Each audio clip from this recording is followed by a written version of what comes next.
was like it was just freakishly large. I mean, It it would have was. been really funny if it was like a fake one, like a little remote A control one. fake remote I mean, controlled cockroach. no, Who would have done that? I suspect it was actually some tropical cockroach variety that someone might have put on the train as a prank, but I'm not sure. It's I've never seen an urban cockroach that size. There you go, Cap. I added a couple of things if you want to take a peek. Speaking of ROUSs, roaches of unusual size, let us begin. Great. So when we last left off, you had all fled Drex's tomb, and there was an exuberation and exultation of happy, happy skulls outside. Yeah. Oh fuck! What was the name the chosen boy had given himself? Viklad, something like that. Volthrak? Volshok, Something like that. something like that. He had abandoned you after. Oh crap! What was the vampire's name? Gadra. After he had abandoned you after Gadra, after you got into a fight with Gadra, you got an artifact that was cursed. The paladin has abandoned you because he has 6 Constitution drain and is absolutely out of abilities, and seems to be making the graveyard very upset. So he got into Celestial Mountain and got out of there. Grub left under cause of under a cloak of invisibility, like literally 30 minutes ago. Like Longer than that that. was his name. Like 50 minutes. Like everyone is gone. It is only you guys, and fucking crazy shit is happening. Before he left, Corgan let you know that you were closer to the north side, and that he was going to try to make it for Armstrong, and that you should do the same.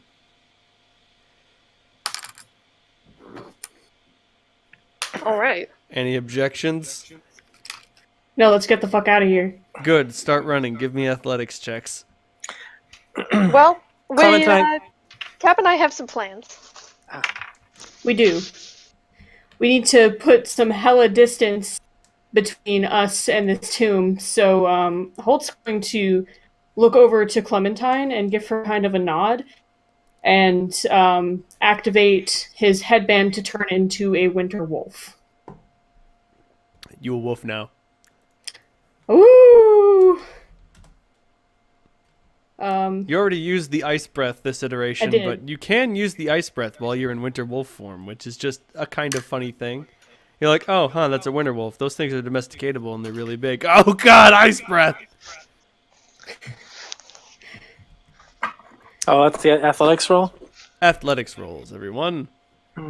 Being a quadruped gives you a +4 bonus. Also, you don't have to worry about your armor check penalty while you're a wolf. Yay! I recommend someone hops on Holt's back. Clementine, are you transforming? Yeah.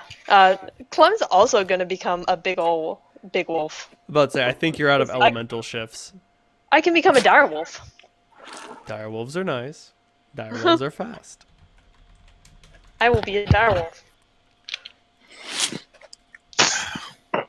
I'll say dire wolves have a base movement speed of 50 feet, so that's good. Oh, can I retcon briefly and put Toby statue form before doing that? You already had Toby in statue form. Oh yeah, I forgot I didn't turn him back yet. You don't even have to retcon it. Nice work. So, we're running. I mean, unless you'd prefer to not run. I would say jump on these speedy dire wolves' backs. Yeah, come on, do it. Do it. You won't. No balls. Are we actively being pursued, by the way? There's Is there nothing that anything seems to be that's attention? pursuing you yet. Okay. I'm gonna hold. I still have my haste spell. I used it. Just the other one. So I'll wait until that seems like we need a boost. That being It said, doesn't last forever. you know that thing is still down there, and you don't know what it will do if it catches sight of you.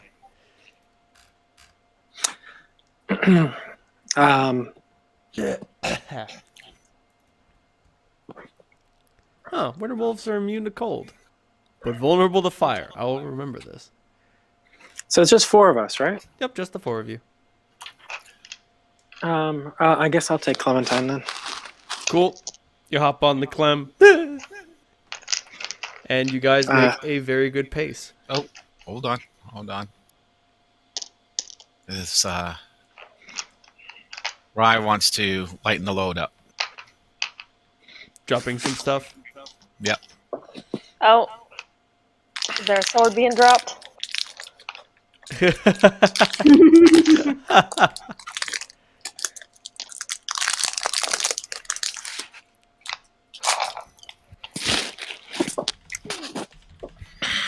More like cat and go fuck yourself, right?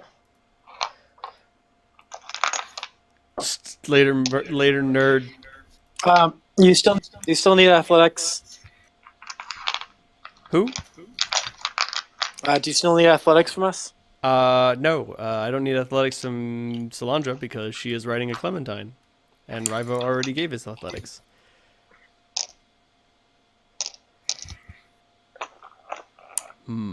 There we go. No, that's too big. We're not dealing with Atropus over here. No, Atropus is what you fight afterwards. What? Don't worry about it. Spoilers. Spoilers! I have to fight Atropus while Orcus is just like masturbating frantically atop it as it crashes into our planet. Anyway, so as you guys are dashing through the graves, there are a lot of things just crawling out of the ground, but it's weird. You're used to the dead being spiteful and angry and furious and recklessly violent, but this is probably the first time you've ever seen like happy zombies. Oh. Like they're crawling out, like one crawls out of the ground and one arm reaches out of the ground and it scrabbles next to the grave next to it and like holds the hand of the zombie that scrabbles out of the other grave, and they're like you can see in that grip some sort of bond of commitment that had been between them. And like you can see zombies and skeletons like embracing openly among the graves. And then the chase starts. After it is not before long that these undead creatures, despite their happiness and glee, are like, oh man, some living things that we can kill.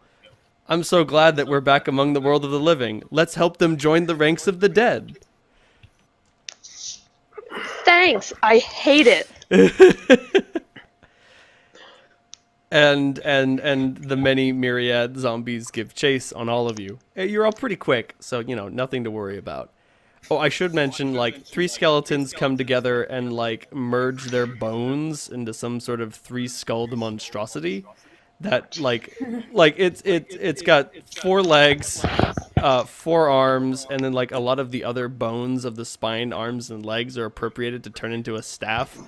And they all just sort of, nod to each other ah, yes, it is glad that we are rejoined again. And, Rival's already, there's already a nightmare scene that I wrote from Rival's impression of this place. So, if you're interested, I can send you a copy. I would love to. I would love to hear the nightmares that this corpse camaraderie inspires.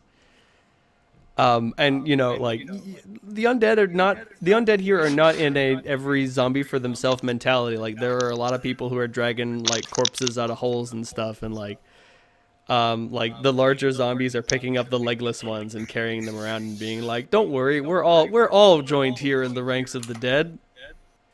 I'm gonna need some more athletics checks from all of you to try to keep pace against these terrible creatures. The wolf transformation enchantment lasts for 11 minutes.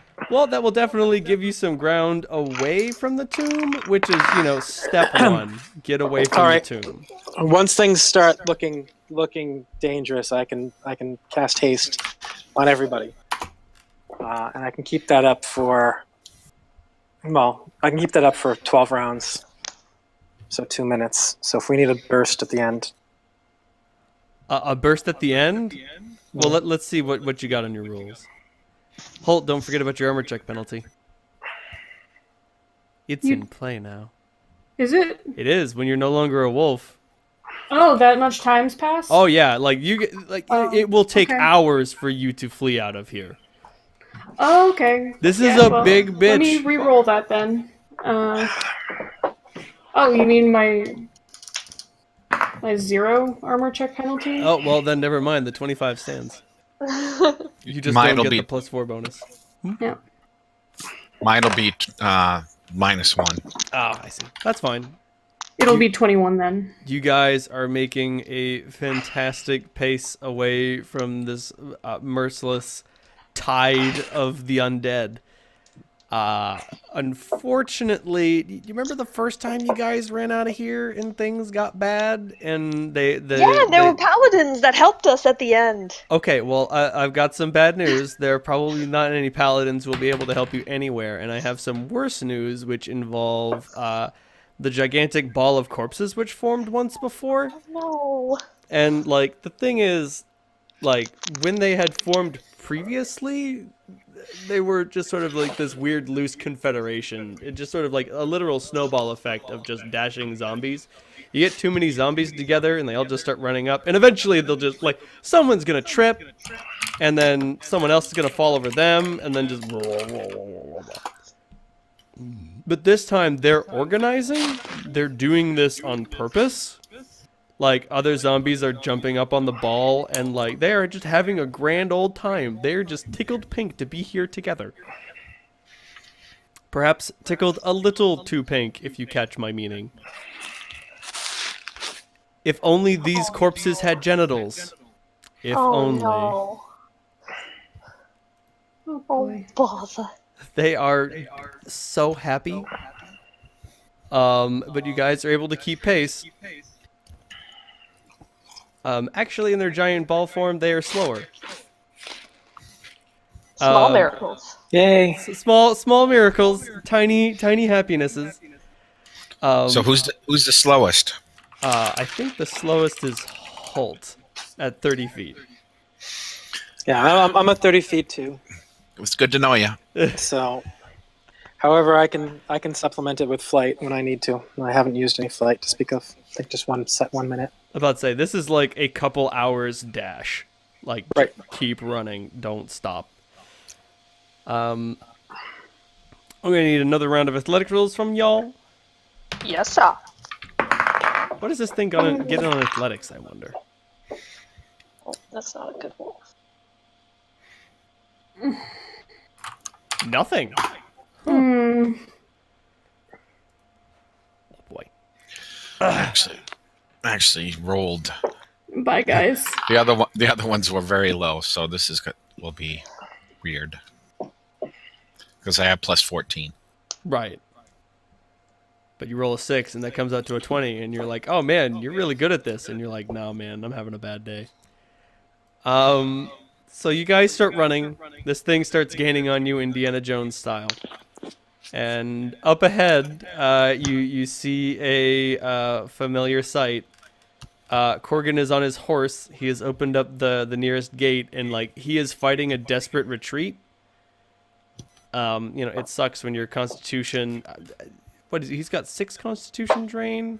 He has no more use of lay on hands. He has 4 negative levels. He's got a holy sword. That's pretty much all he's got. He's got a holy sword, which is great. It smashes zombies in a single strike. But he is just sort of fighting retreat beyond the corpses. And like when the other zombies see this gigantic ball rolling toward him, they're just like, yay! Like they all just like raise their arms and moan in approval as they just try to get out of its way. And Corgan looks to you all and shouts, I know that you probably have running on your mind, but could you please destroy that thing? We can't let it reach civilization.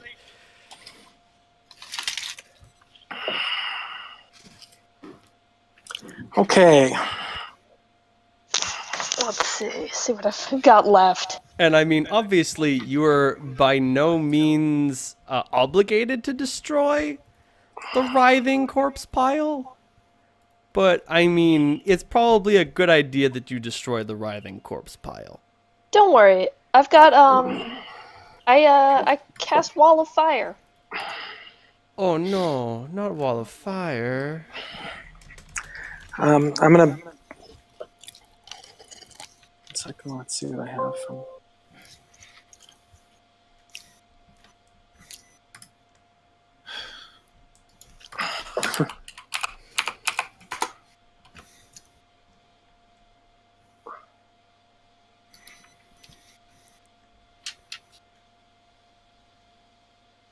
Interesting. The wall deals double damage to undead creatures. Sure does, buddy. Sure does. Unfortunately, the corpse orgy is not undead. Fuck. What? It is technically an aberration. I'm gonna be. It has transcended undeath through virtue of, like, total blasphemy. Adorable. What was that, Solandra? I'm gonna burn one of my tattoos. So this one is a empowered, intensified fireball. So Cool stuff. It has a very poor reflex save. It does not succeed. one would think it would have a poor reflex save. Yes. Sorry, Now, I'm sorry. Don't be. This is very appropriate. Now everybody roll initiative. Okay. Okay. Casting that spell first, or Yes, you two who turn and cast your spells are just like, BAM!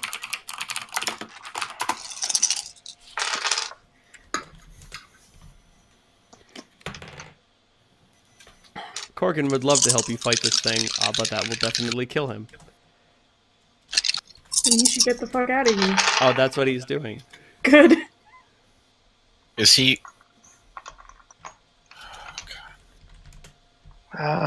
Randall, did you want me to roll the wall of flame damage yet, or is the wall not close enough to the ball? Oh, that ball's gonna fly over that wall. Just, like, roll the damage. Okay. 69 points of damage from the Ooh, from the scroll.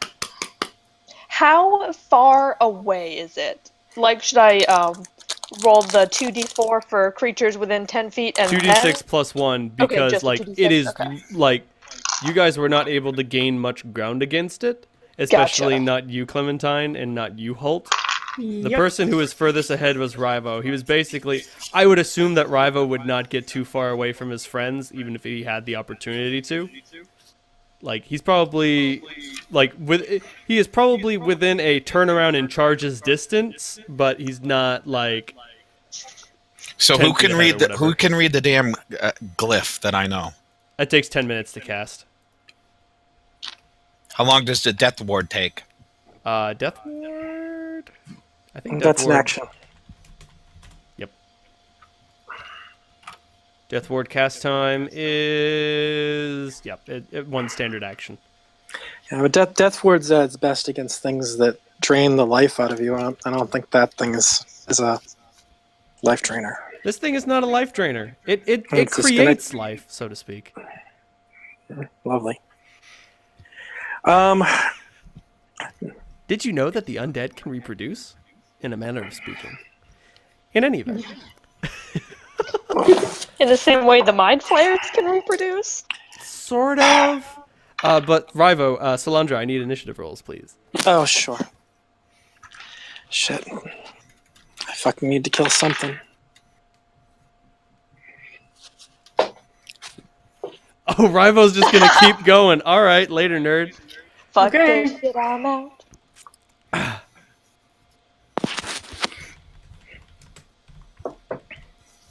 I'm keeping pace with the paladin who looks like he could fall out of his. There's Mount. a distinct chance. It's not very large, but just like, oh, whoops, I get hit by something, and it's all over. Goodbye. In any event, so I mean, this not thing, that. Go ahead. Oh, this thing rolls over the wall of flame, and it is Holt's turn. So, Rivo, please interrupt me. Yes, please interrupt him. Yeah, there was nothing I could do. I Oh, can't that's right. attack. You dropped your sword.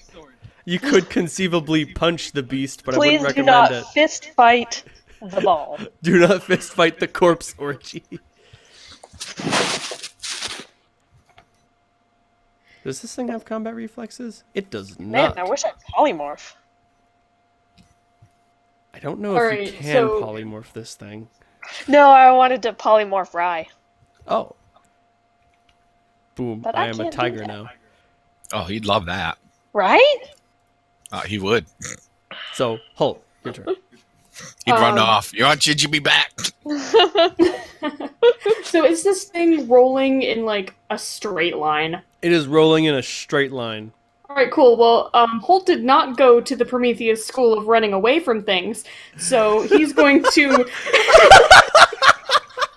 Just move to the side! Just go to the side of it! It's just collapsing straight down! Anyway. Yeah, he's going to run off to the side and draw his sword. I assume that the thing isn't actually like on top of him, so he can't try to take a strike as it passes yet. It is like just about right on top of you, but you're gonna have to wait for its turn. That's fine. So back to Salandra. Salandra's activating flight, and essentially, when it's upon me, I guess I have to move so I don't get squashed. So I'll move up, but that's it, and I'll wait for the thing to reach us. It probably won't squash you. Okay, it totally is gonna try. Clementine, it's your turn. All right. You know what I've got in my pocket? What you got in your pocket? I got acorns in my pocket. You know what I can do with acorns? Make them explode! Make them explode. What's the name of this spell? Fire seeds? Fire seeds!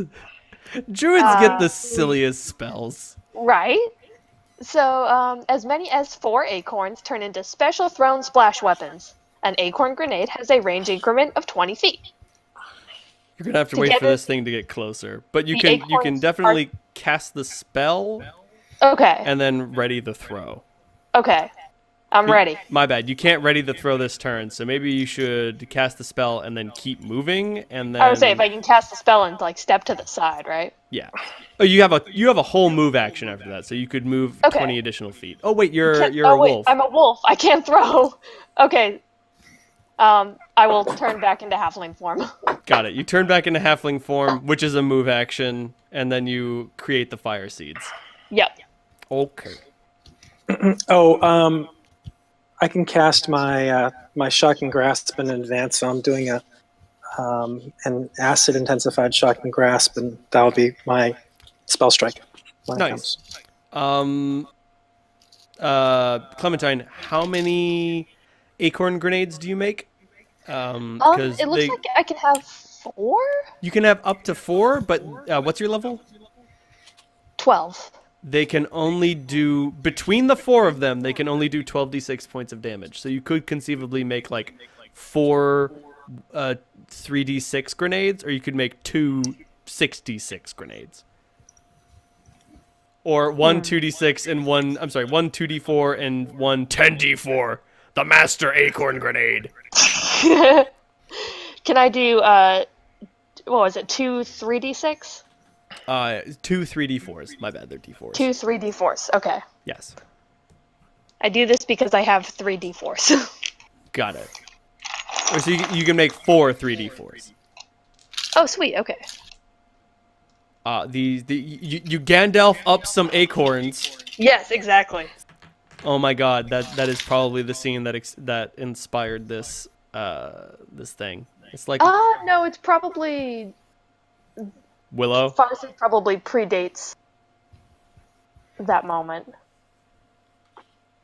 I mean, isn't it in the book? Don't they say that he Yeah, it ignites is in the pine book. Oh yeah, cones? that's true. Yeah, Yeah. and then it doesn't remark that the explosions are particularly large, but the orcs are like, fuck this. Why do they have exploding pine cones? Like, this is not a thing I want to deal with today. Yeah, I think it was the wolves, the wargs, that were really complaining about it. Right, it was the wargs, and they really did not like it. Yeah, They their were fur like, is catching "Please fire. stop. I'm so flammable." And the orcs were like, come on, get in there, wargs. And the wargs were like, fuck off. You ride us, we tell you where to go. In any event, the corpse orgy rolls in. Holt, you're going to be able to get an attack on it, but it's also going to be able to get an attack on you. That's fine. Let's do this. With a 26. You definitely hit it. Okay. Are these things susceptible to criticals? No. It wasn't critical threat. This thing does not have a discernible anatomy. Alright, so that's going to be 9 plus... Some quick maths, if I can get my character sheet up, thank you. Like, if you activate some sort of elemental burst, that will totally work against it, because just like the critical hit just causes the magic to work more violently. But something like, oh, I crit it for double damage. No, there's nothing. There's nothing to crit. Where are you gonna crit it? Where do you hit it? Yep. That's going to be 20 normal damage and 4 electricity damage. Ouch. So it's gonna give you a little tickle. Okay. It hits you for 14 damage. Then then tell me what your combat maneuver defense is. My CMB is 28. Your CMD. Yeah.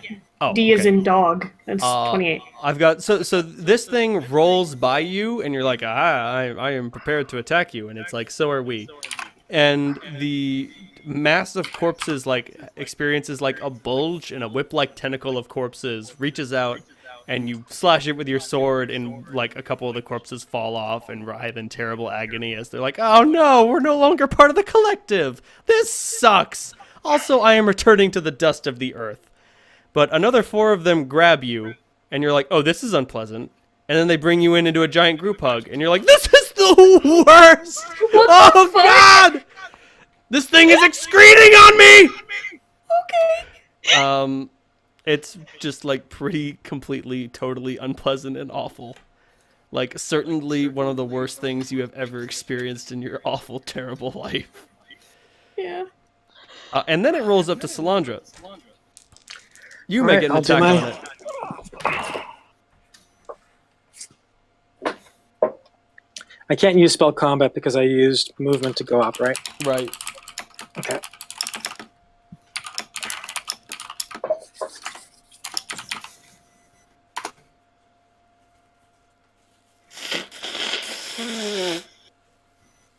Bless you. Thank you. Someone has That is my collective bless you, because I imagine you will be tooting your snoot quite a lot today. Not so much. Maybe 4 more toot snoots. That's a 37, so I guess that's a hit. What did you roll? 37 to hit? Yeah, you hit it. This thing is not hard to hit.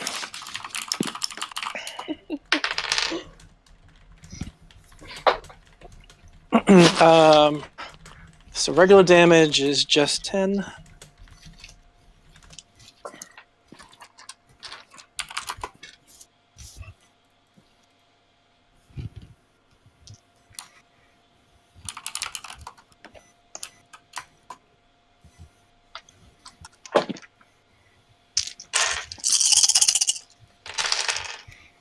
Oh.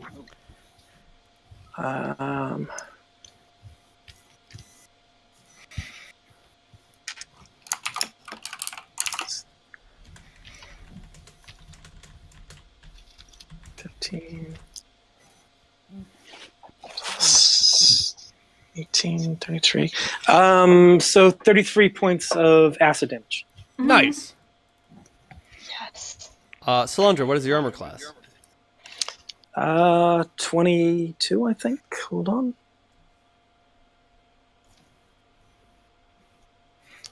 For the moment, 22. I have some bad news. Just got grappled. What is your combat maneuver defense? CM combat maneuver defense is 25. Okay, yes, you definitely get grappled. I don't think this thing can fail to grapple you. In any event, you get slapped for 16 points of damage, and then they give you a gigantic group hug filled with all sorts of bizarre Icarus materials that are currently just seeping all over your body. It's absolutely vile. not the worst thing that's happened to me today. I'm okay. You're right. It's not. It has a whole lot more sort of like physical disgustingness, but not as much emotional torment as you have experienced just a few short hours ago. Yeah, I'm still really numb. So back to the top. So it's probably for the best. You know, I might really be upset about this on another day. Rye looks back. Well, it's got two of your friends, Rye.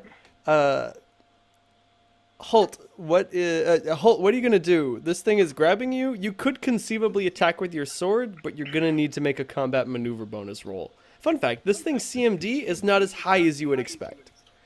Okay. Its grapple checks are just insane. And now that grappling is not a grapple versus grapple, you can totally like have somebody like exchanging control of a grapple every round and yet still able to accomplish what they mean to.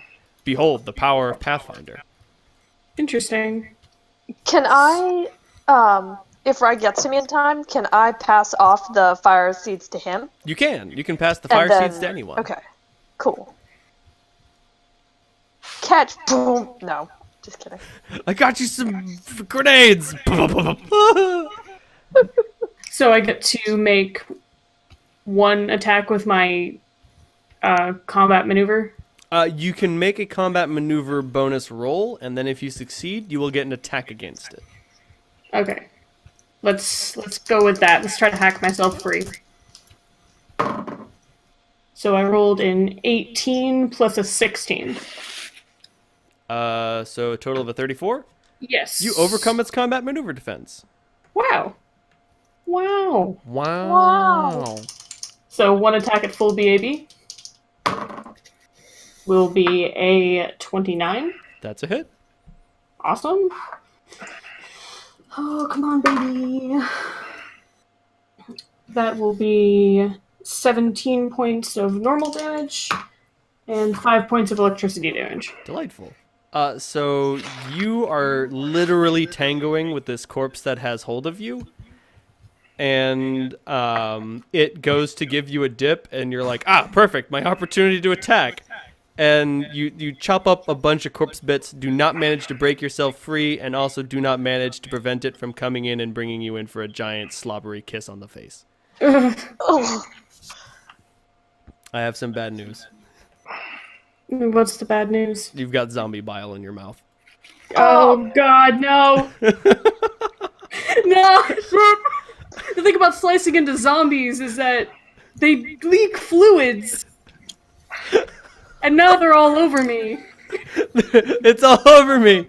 It's all over it. And now it's all over me. Oh, honestly, my God. The sewers of District 4 are looking great right now. So great. Oh, my God. At least you can, like, clean that filth off of you.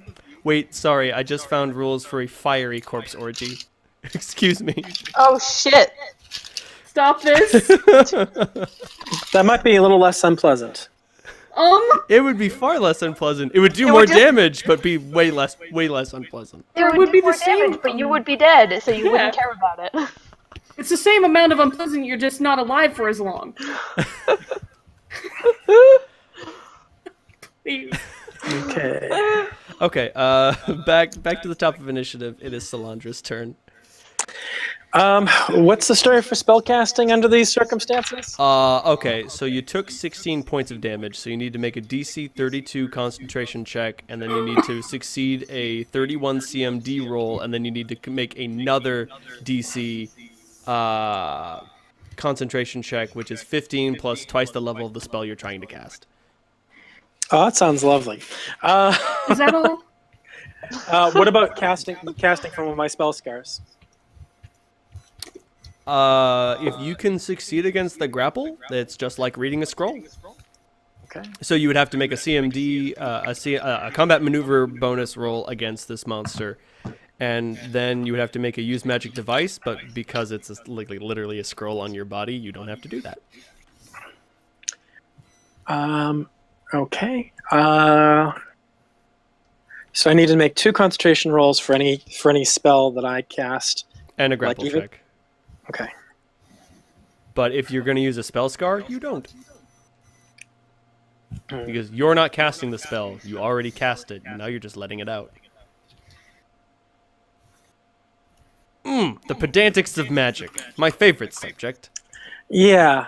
This is where it gets kind of tricky. Concentration.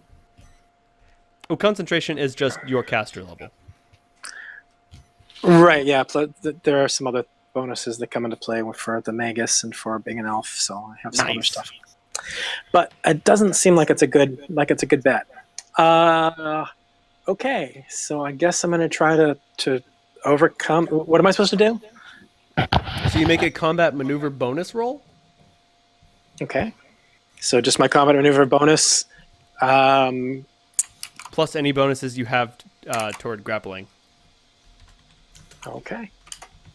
Not exactly my strong suit. I mean, you probably don't have any particular bonuses to grappling because you're not a monk and you're not like a master And you're not a grappler. fighter.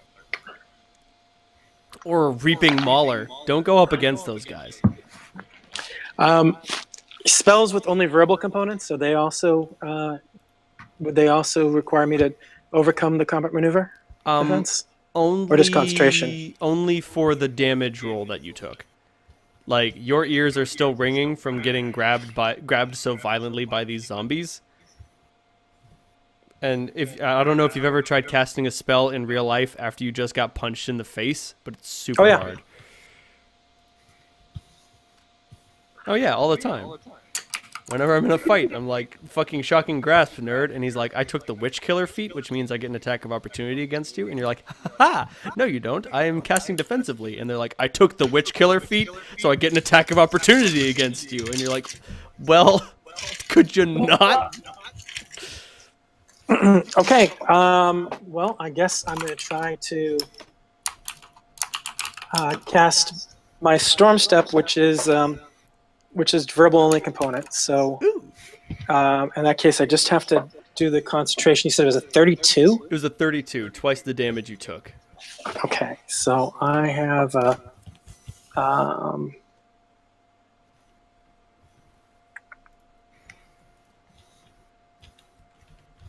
sorry.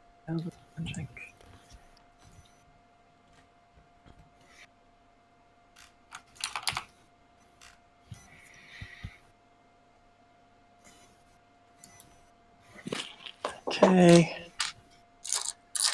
Ay.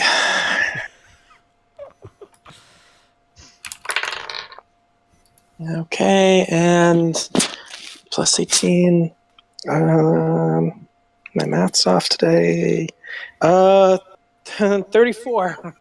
34! You succeed! Yes. Oh boy. Heart's palpitating a little bit from that one. All right, I'm gonna cast a Storm Step, which essentially transports me from point A to point B. I can go around 55 feet. I'm gonna go straight up from here. It's gonna go through it, so it'll take some damage from that too. Nice. So how far up do you go? I'm You gonna can move go. pretty far. Yeah. This thing has a range of 55 feet. Nice. So using I'm it all? I'm gonna go 55 feet straight up, and I'm gonna try to stay at range. All right, so Because you it fly straight up, sucks. roll your damage. It unfortunately succeeded on its reflex save. It senses that you're becoming electricity, and it's like, now. All right, so 5d8.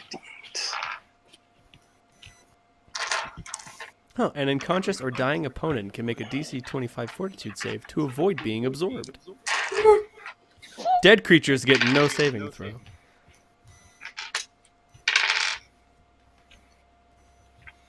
On 23. Ooh, even 30, so 15. Sounds good. You would love to determine whether this thing has been ichor'd or not, but unfortunately, it is impossible to tell. Rivo, what you gonna do? When I get to Clem, I pick her up. Is Oh, Clementine's not a wolf anymore. Okay. She's not. I mean, like, he could do it if she was a wolf, but it would be different. It would be awkward, yes. Can I try to avoid being picked up? You may.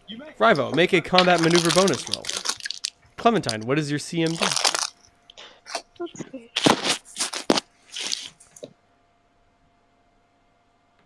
22. 22. Rivo, make that sweet, sweet combat maneuver bonus roll. So it's CMB. Yep. B as in buttercup. Well, I got some bad news. Rivo What? picks you up. Because you are a tiny Clementine. She's so tiny. But unfortunately, that's a move action and then another move action. So you're out of movement. What the hell, Red? Put me down! Well, Clementine, it's your turn. You could conceivably throw an acorn grenade still. I'm gonna do it. You are getting a -4 on the attack roll because you're Okay. being picked up by a Rivo. Let's see if I hit anything. This thing's touch armor class is abysmal. That's good. It's huge. It's big and it has no dexterity bonus to armor. It's like hitting the broadside of a barn door. No, well, you're trying to hit the barn. You don't even need to hit You the even door. gonna make a roll? She's got a roll. She could conceivably fuck this up. Don't Please roll a don't. 1. Blow my got ass a up. 20. What did you get? Total of what? A 20. Okay. Yep, you hit it. Does it get a save? Is there a save for this? Fire seeds. No. Nope. It's just a... Oh, man. Fucking touch spell. Oh, yeah. Holly berry bombs. Give a reflex save because you place them by hand and then you will them to explode. They're like landmines. It's a very fun party trick. All right. So how much damage do you get? Let's see. A total of... So the... let's see. 1... Okay, hold on, sorry. I just wanted to see if there was a bonus. Okay, so it is 7 points of damage plus 1 point of fire damage. For Oh, 8 wait. total? No, sorry. 7 points of damage, 3 points of fire damage, because it's 1 point per die. It drops to -1. Yes! Unfortunately, then something bad happens. So, Rivo. It turns into a whole bunch of individual zombies. No, something even more disgusting. Rivo, Clementine, Holt, I'm gonna need fortitude saves from you guys. It's a load-bearing corpse orgy. Too bad I gave Grub that cloak I had. Too bad you gave him that cloak you had. It's a pity he got to live. Right? 15? Oh, 15? That is not good enough. 26. There we go. That's better. What the fuck just happened? I don't know. Rivo does not succeed. Okay, so you launch the acorn grenade into this thing, and like what cohesion it has is lost as it explodes both physically and metaphysically in some sort of incredibly bizarre undead orgasm, which deals an amount of desecration damage to those within 40 feet.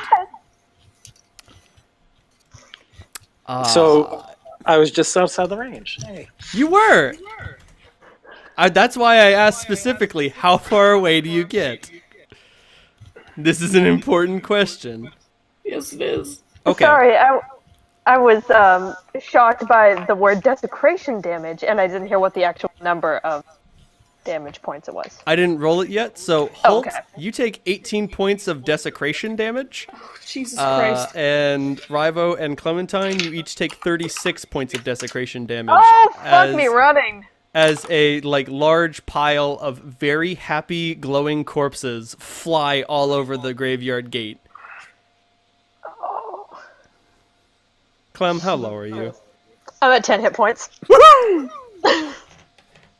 Make them pay for it. That being said, it would appear that the most of these corpses are re-dead or just dead again. They're not doing anything. They're not moving and they're not getting up. And a lot of the other zombies are just sort of like at a loss at what to do, in shock and awe at like what just transpired, giving you guys ample opportunity to escape. Clem looks up at Ryan and goes, I changed my mind. Please don't put me down. You are all covered in zombie fluid.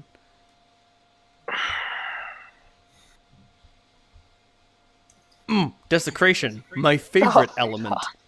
And still, Rye clears not- your face and his face and tries to move as quickly as he can over to Holt.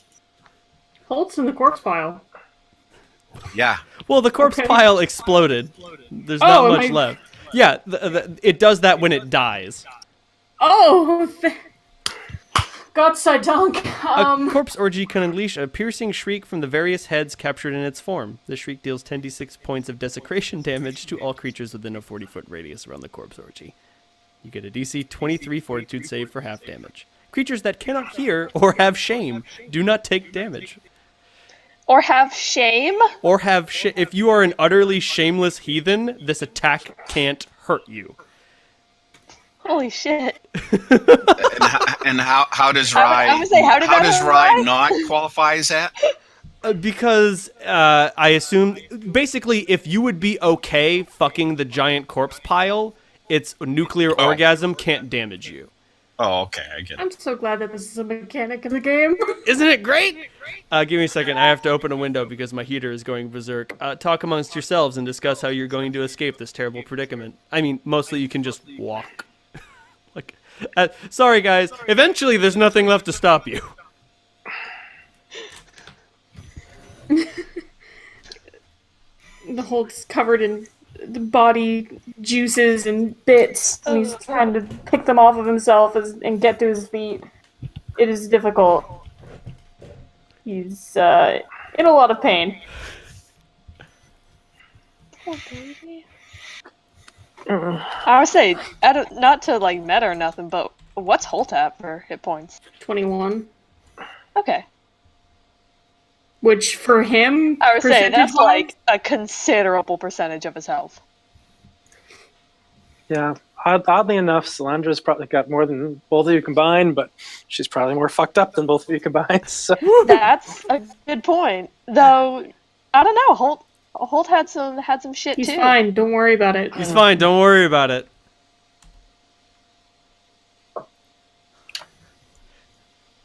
Thank you. You're welcome. So, Corgan looks to you all and he's like, come on, we need to get to the mountains, quick. okay. Let's keep running. I'm going to cast a mass cure light wounds. Woo! I love you. Everybody I mean, gets 1d8 plus 12 hit points. Yeah. One sec, let me roll it for y'all. Oh, yeah, there we go. So, 19 hit points for everybody. Wait, let me determine Corgan's maximum hit points. He has 30 and he might be at it. What's his level? How many levels? He is 10, so that's 30 lost and then 20 lost. Well then, he regains 5 hit points. Small blessings and all that. Thanks, Clementine. Ah, you're welcome. And then Let's get the y'all fuck keep outta moving. here. Ooh. Right, yes. Must calculate experience points.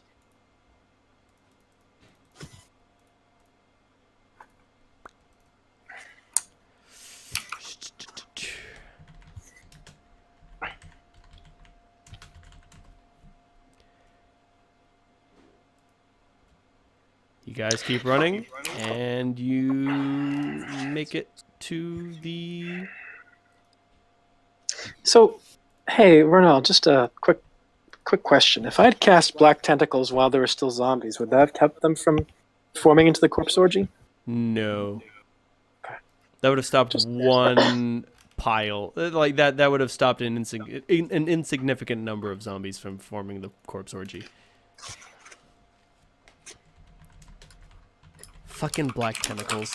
Why are they indestructible? You can't destroy them. I figured it'd be useless against the orgy itself because it's probably too strong. So Yeah, the tentacles would have definitely dealt damage to it, but they definitely no wait, the tentacles would have done no damage because it has DR that's only overcome by slashing or piercing weapons. Womp womp. But before long, you are able to get to the snowy mountains that surround that disconnect Armstrong's part of District 3 from Wind City's part of District 3. And the undead are much less around here. And by much less, I mean there are none. There may be some following you, but if there's one thing you know about zombies, they don't agree with the cold. Unless they're cold zombies. We just do. There are cold zombies? Oh, fuck yeah. Like, there are skeletons whose entire thing are like, I like frost. I love it so much that it does nothing to me, and I just love it. Great. That being said, Solandra just asked a very poignant question. What did we just do?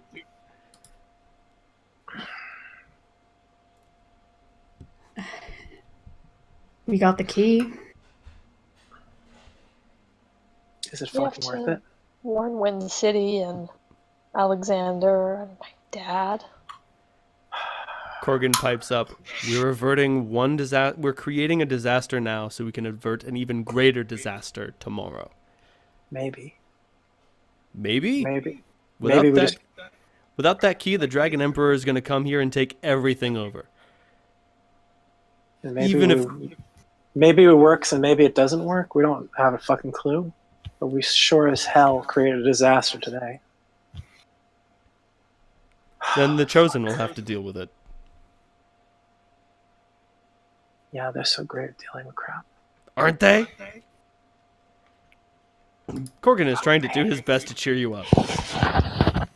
I appreciate that. Unfortunately, he is not a master debater. If we're taking a break, Solandra just sits down on the ground and hugs her knees. This is Corgan, definitely a I time didn't for get a rest. chance to thank you for what you did for saving me from that thing, the key. He dismounts, removes his gauntlets, unleashing like a gallon of maggots. Oh! And he's like, "It was nothing. Think nothing of it." And like he's just like flapping his gauntlets out as more of the writhing things come flopping out. His hands look okay now. Oh, God. We have to get to Aziz as soon as we can. That's probably not a bad idea. You don't understand. Gadra was like a daughter to him.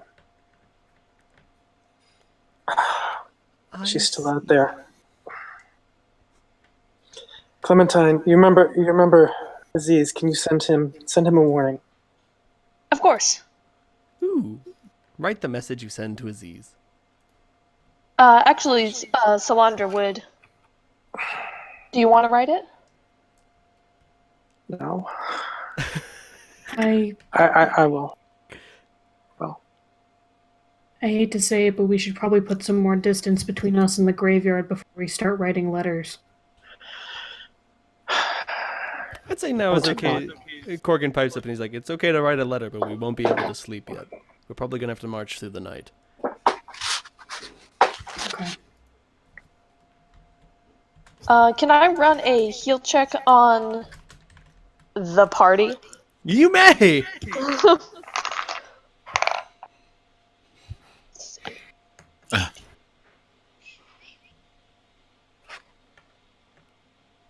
$23. 23. Okay. So Rivo has just witnessed what is basically a living nightmare. Solandra is currently developing a trauma from which she will probably have post-traumatic trauma about it. Holt has experienced Constitution drain, I believe. It wasn't much, was it? It was like 4 points? 5. 5. 5 points of con drain, and like you can just see that in his sallow face, and just like, oh man, Holt's this big healthy guy. He takes giant heart and doesn't afraid of anything, and you're like, oh god, he looks rather sickly. Corgan is probably the most fucked up of all of you physically, although his spiritual and emotional strength is still just powerful, because when you have that high a charisma score, it goes places. But you can tell that just sort of like he is rapidly reaching the end of his rope. Like, he looks worse than Holt in terms of health, and just like he seems to have some sort of headache that won't quit. But he's constantly just trying to sort of like keep it at bay and just like not worry about it. But even so, you can tell sometimes his hands draw to his forehead in some sort of bizarre gesture toward a nameless pain. Great. So the whole party's really fucked up. All right, guys. Before we keep going, who can I heal? Please form an orderly line. Please form an orderly line to receive your healing. I'm not so badly hurt.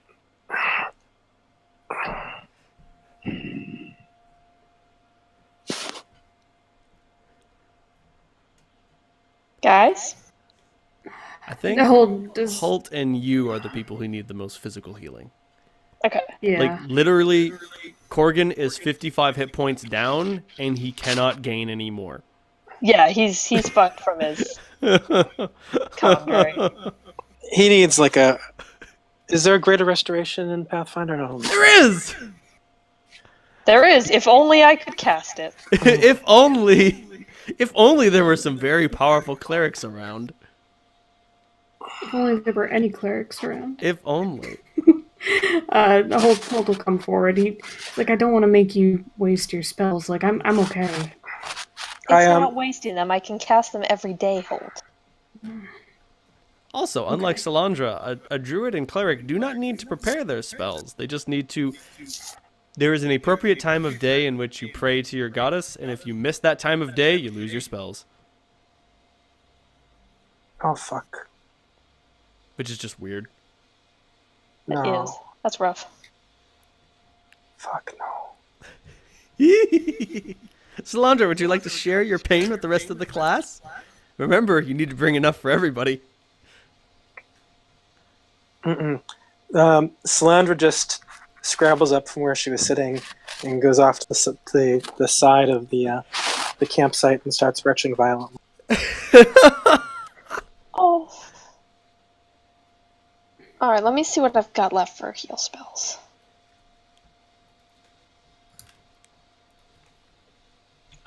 So that you saw the message she wrote, right? I did. did. Okay, what have I got? I'm gonna have to invest in Phantom Horse from now on. Phantom Steed, not a bad spell. Phantom Alright. Fungus? What the fuck is that? Where are my other D8s?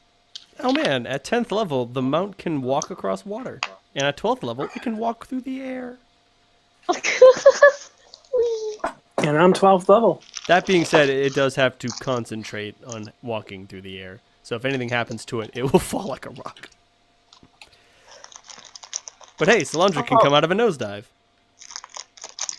Hold on, I'm just getting my dice out for this absurd number of D. Good lord, Pidge. Like, I'm waiting for you to cast a spell. I'm so concerned.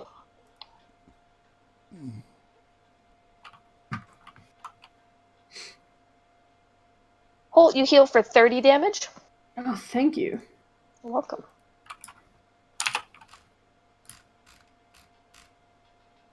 That's much better. Oh. Wow, these things are fast. The Phantom Steeds? Yeah. Hell Sorry, yeah, it was distracting as I was trying to write. Yeah. Rival starts talking to himself, very loud and very angry.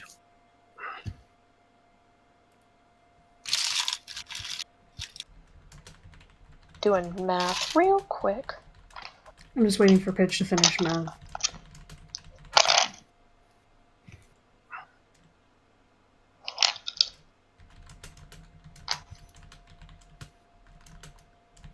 Or is that not a mega spell?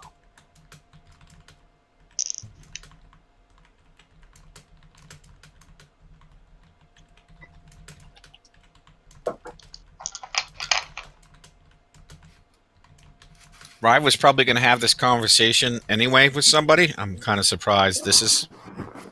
Hey, he's a good Lasted guy. this long? No. Well, that it was going to play out like this. Okay, I've done my math. Thank you, guys. Solandra, are you alright? Holt's gonna go over to her. She looks up at you blankly. Very gently put a hand on her shoulder, like some sort of grounding gesture. Like, She flinches a little. I mean, not completely, but she startles. it's okay, we made it out of there. Yeah, I guess that's good.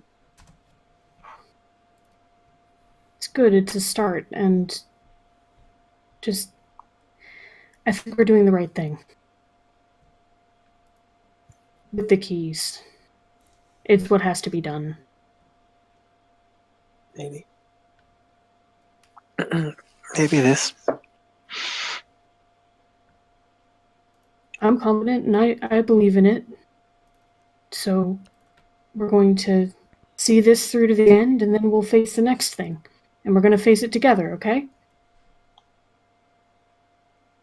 Yeah. She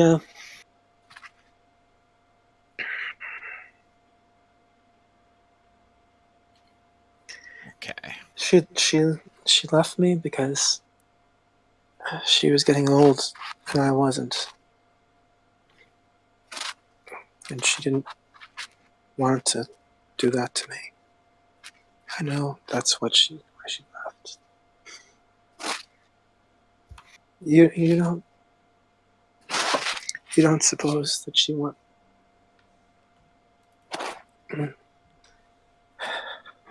looking for ways to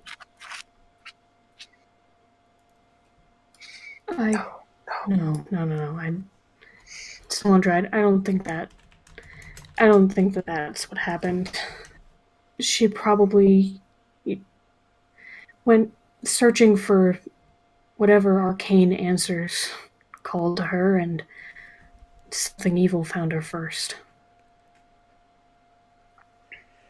We've talked about her before. I'm sure that the Gadra that you knew wouldn't have done something like this willingly. not on purpose.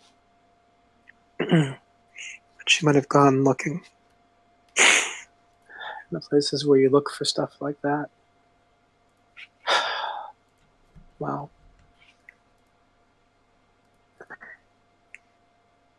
Things can happen. It's not your fucking fault. She just looks up at you. And he's just, like, looking at you dead serious. Like, please don't do that to yourself.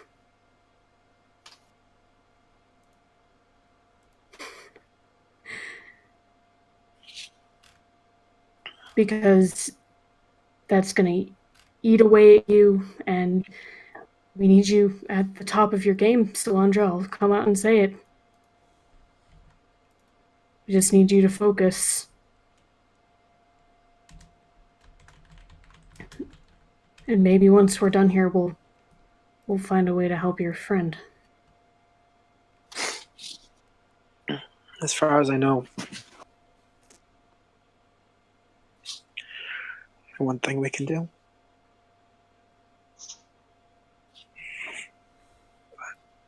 But still seemed like Gadra to me.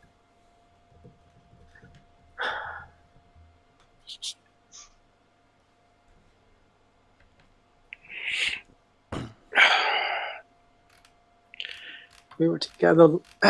We were together longer than Ryan come or have been alive.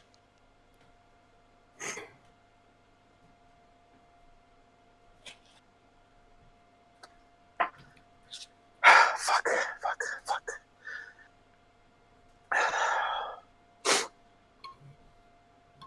This kind of wound, it's deep, and it's not going to heal easily. I understand.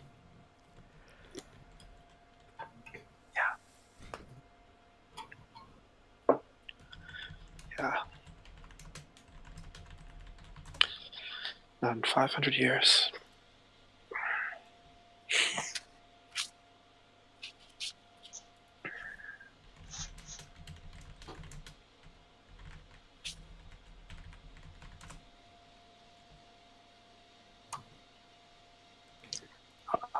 I'll be okay. I can. I'll function. Okay. I'm worried about you, and I'm here if you want to talk. He gives you a little smile and kind of moves awkwardly away to the rest of the group.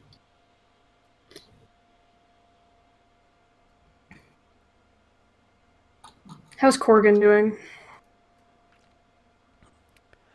Corgan is taking a seat and has removed a bunch of his armor.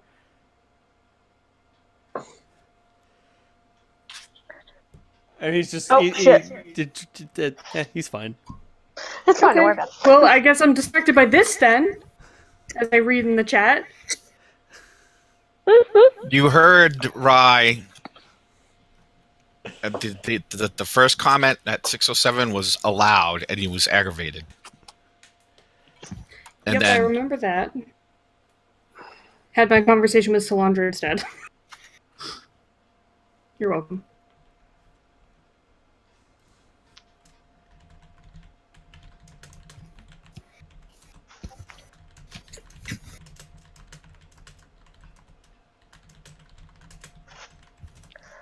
I'm just gonna step back.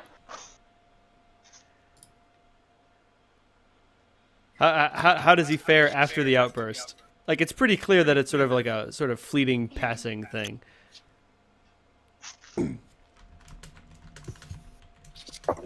Like, Corgan doesn't even pay attention to it. He's almost taking a nap.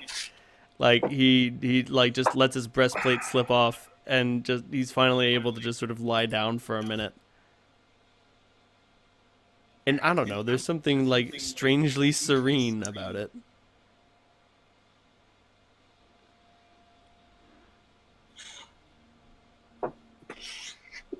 Yeah. Salandra melting down quietly by the edge of camp, and Rivo melting down not so quietly. Right in the middle of it. Yep. This was to be expected.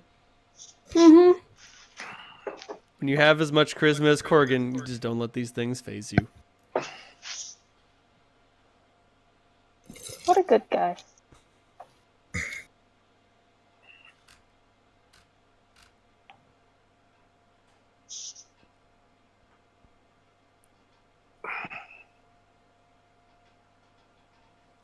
About to say, you smash those boulders but good. They get very smashed. There is nothing left but pebbles and dust.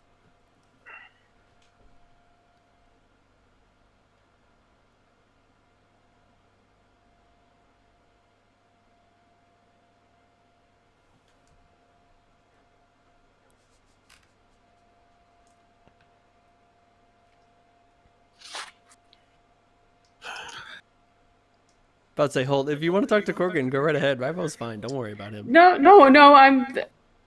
I had moved on to Corgan because I didn't want to interrupt what they were typing. Oh, Holt is now very concerned with what has just transpired. It's like, understandable. Have a nice day. Rye, take a breath now. Ah, Easy. he doesn't want words, and the judging is over.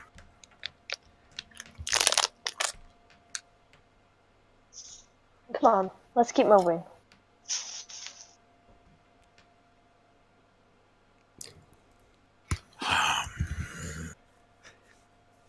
How fucking smashed up are his hands? Oh, they're not bad. Okay. They've suffered no more than they have in the past. He's fine then. It's mostly just a bunch of cuts. Okay, maybe there's a couple broken fingers in there, but he's fine.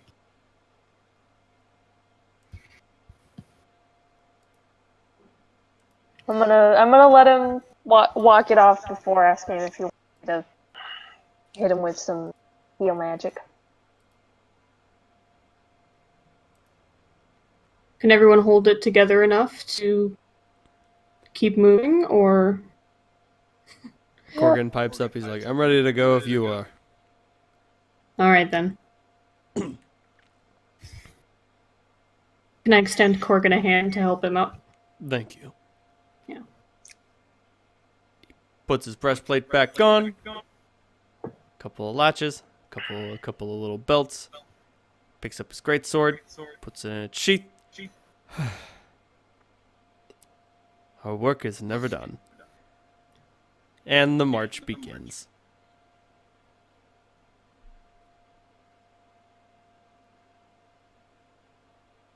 So are we actually going over the mountains or around them? There is no going around them. Okay. To go around them, you'd have to go to a different district. Like, this mountain range is like the Rocky Mountains. Like, it is the divide between Ooh. one part of District 3 and the other part of District 3. Gotcha. Corgan announces, I know a pass a way to get through. There are many, but there will still be a climb ahead. Not like with your hands, but like, up a path. You get what I mean. Yes. He's a little discombobulated. Understandable. Have a nice day. Here, before we go too far, we need to warn the other side of the graveyard. And I can get across really fast, but through the trees, I need to split off from you guys. Are you talking about going to Wind City, or? Yeah. I'll be back as soon as I can, but if you go to I can Wind go City, faster than you can. if you go to Wind City, they might take you. The Chosen are there. I'll be disguised. They can't check every pigeon. Try as they might, they can't. There are too many pigeons, and there's too much shit in that city. But they probably have tools to detect magic. They may, but that's a risk I'm gonna have to take. Corgan pipes up, they probably do, but they can't have any druids up there, can they? I wouldn't think so. They may be too unaccustomed. I know from living in the city that it always was a good bet if I had to get away fast to turn into a pigeon. Who will you even go to in Wind City? Alexander. But And he'd still help us? he's hidden himself. How will you even find him? I mean, he's still in the library. I know where the library is. Yeah, Right. but Rye walks over, puts his hand on your shoulder.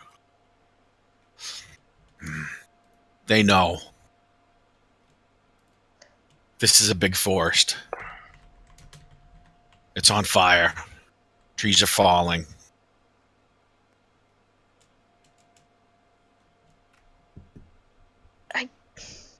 Our job is to get the keys. They know. They know. We're not failing. Everything is falling. We're just slowing up parts of it. But the necromancer and all of that, they can't know the extent of it. I'm not talking about your people, and he points in the direction of the city. He points to his head and the sky. They know this is all falling. So we have to do something about it. We are. Clem, the Chosen, moreover, the Chosen know what happened at the graveyard. I think that little fucking bastard, he's already probably returned to them. So, and they're in Wind City. So if they don't pass... Wind City is under their dominion now. What the fuck are we supposed to do about that? Warn your father. Warn the village. But I don't know going to Wind City. It seems like a bad idea to me. Though everything seems like a bad idea. That the Chosen are just going to say, "Oh, just so you know, we're under attack, so you should leave our dominion real quick."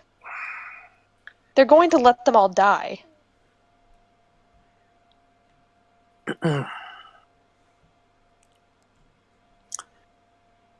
If there was someone you could tell, but Alexander has no power there. He's in hiding.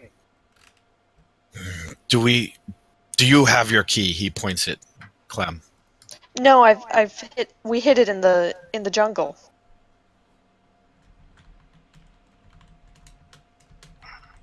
The only way to save as many people as we can is for each of us to carry our weight to the end.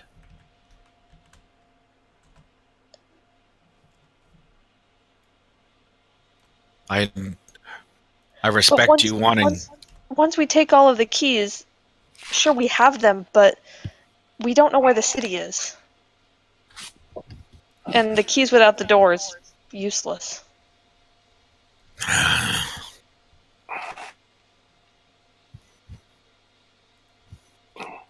Is that so? Rye shakes his head. We're on the path. Run down it. Don't get distracted. We can't save. How many places have we gone where people are intent on destroying themselves? There might be some merit in contacting Alexander, though. Thinking. Can you? Dogo seems to think can it's you a good try? idea. Can you scry for him again? Sure.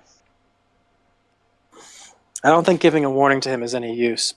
May have something else he can give us. At least, bitch, my brain says so. Corgan pipes up. If you want to... He points to Clementine. If you want to scry, I know there's a little pond around here somewhere. That would be very helpful. Thank you. All right, then. It doesn't even take you out of the way. He just alters his course a little bit, and he brings you to just a little forest lake out here. It is very small. You're pretty sure you scared a deer away on your approach. I would say, what time is it? Because I have not prepared my scrying spell. It is getting late. Should we rest? I'm sorry, I haven't prepared the spell. How long have we been traveling? You guys have been walking for, okay, so it took 2 hours to get out of the graveyard, like, basically an hour to get here, and it's gonna be, like, 4 or 5 more hours to the mountain, so you've been traveling for 3 hours at this point. 2 more hours out from the safety of the mountains.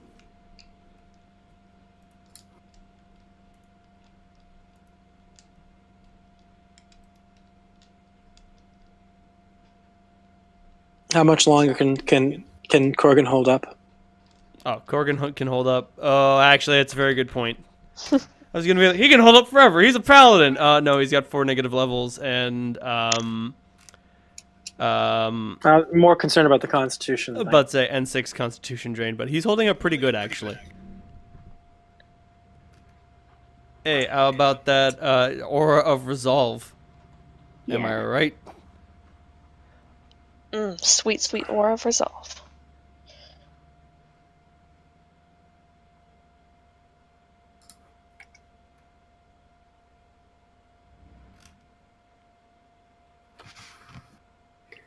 How long will we need to rest here, Clementine? Until morning. You prepare your spells at dawn. Yeah, dawn. What about the Eagles? I didn't prepare that either. Sorry, they take a lot out of me. Yeah, I know the feeling.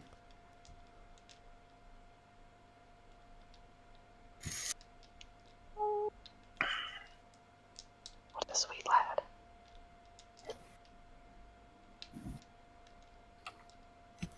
Alright. So...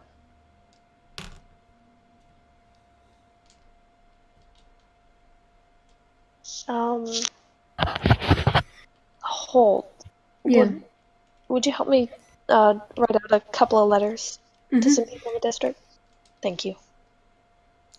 Yep. Get out various supplies from his pack and set down, let you dictate.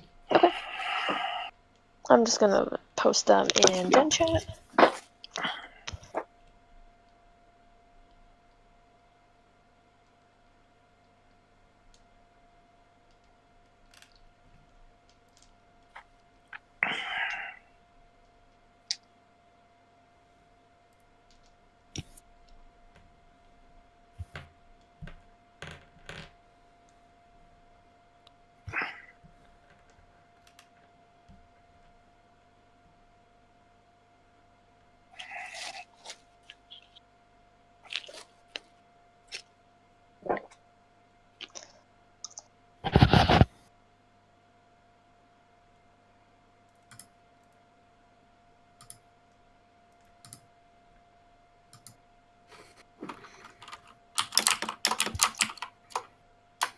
Okay, first letter to Grub. You little shit. Are you like in are you in shock, Dave? Is that how Salandra's? Not completely. She's kind of skating on the edge of it. She's still functional when she has something to focus on, but when there's nothing for her to do, she's not quite catatonic.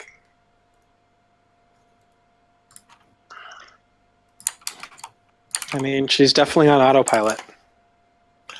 Rye's cleaned up. You see, he set his own fingers.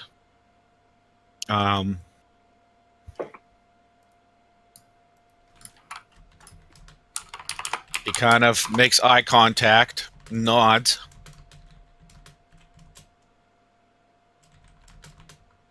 Her eyes are kind of glassy.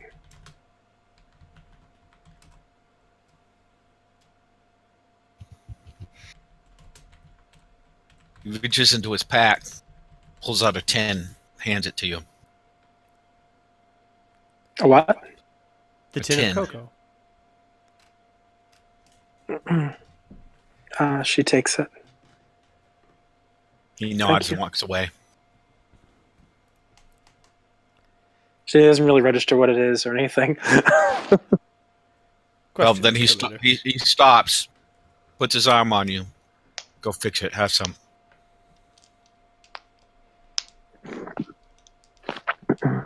She looks at you.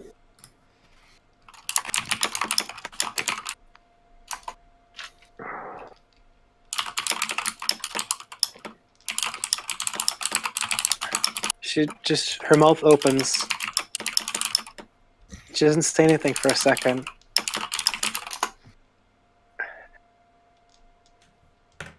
You don't really know what pain is until you love somebody.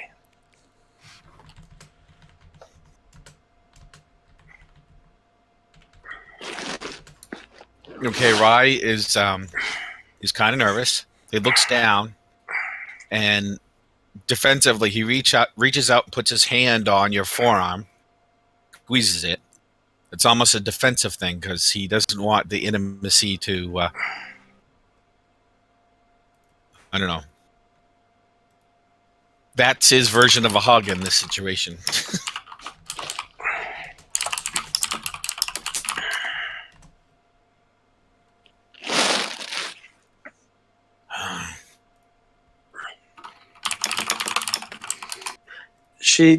She looks at you.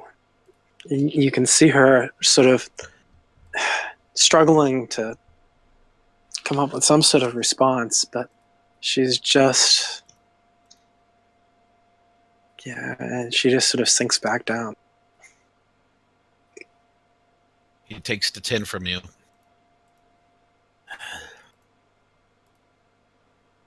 So he scooches down, kind of sits on his heels.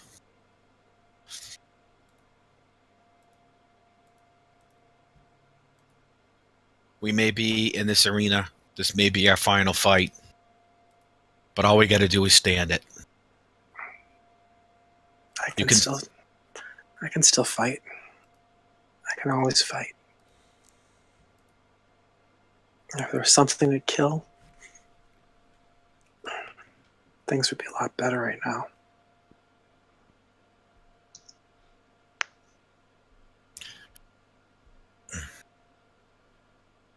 Well, I've got good news, and you fall asleep, you'll find something. Tomorrow when we wake up, we'll find something. I'll go make this for you.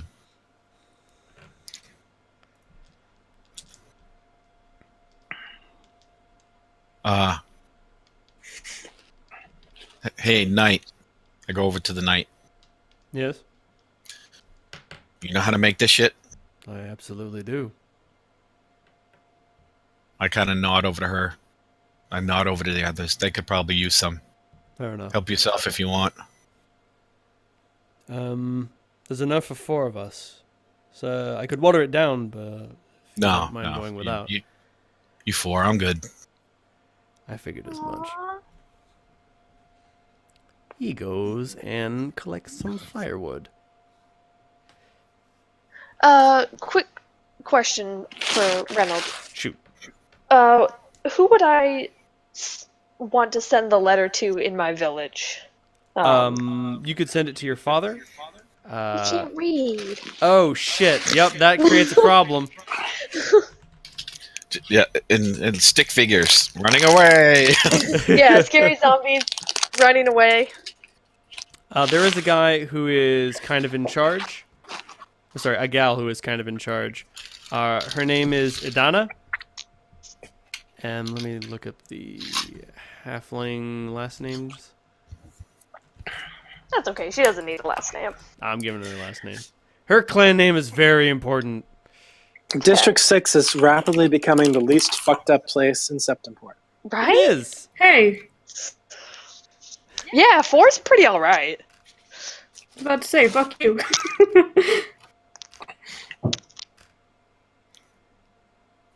4 is consistent. I'll give it that much. For now. She's a Gamgee, so she might be able to, you know, get something up and running.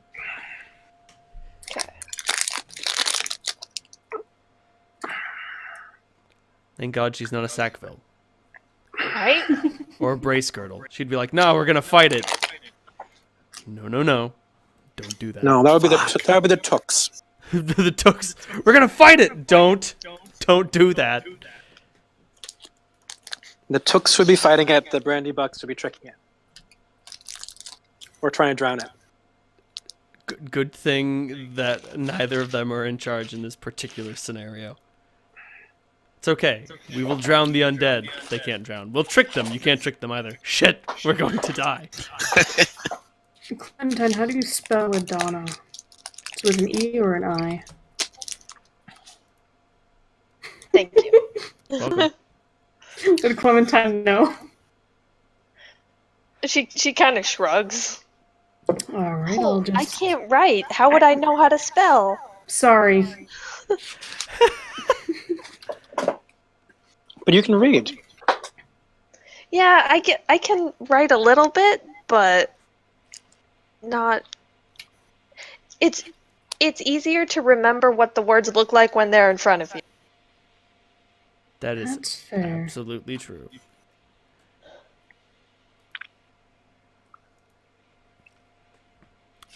I was worried you're going to have to ask me to write this in halfling, which I don't know. So, Corgan comes back with some firewood, and he just asks, "Somebody have a spark?"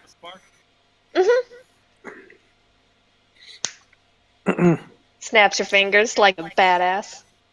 Boom. He takes out a very small cooking tin, fills it with pond water, and then gets it to boil. And before long, you all have a cup of hot cocoa. And by the time you're finished with it, you think everything's going to be just all right. Nope.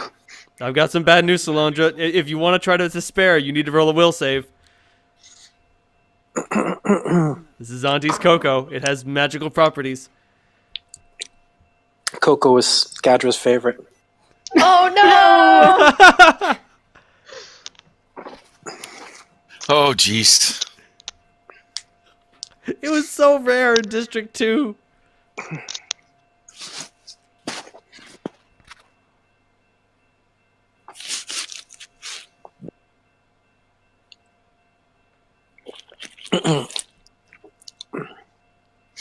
She drinks it anyway. The pain helps alleviate the sweetness. I say Solandra's not much for sweet stuff, is she? No, she definitely prefers the bitter.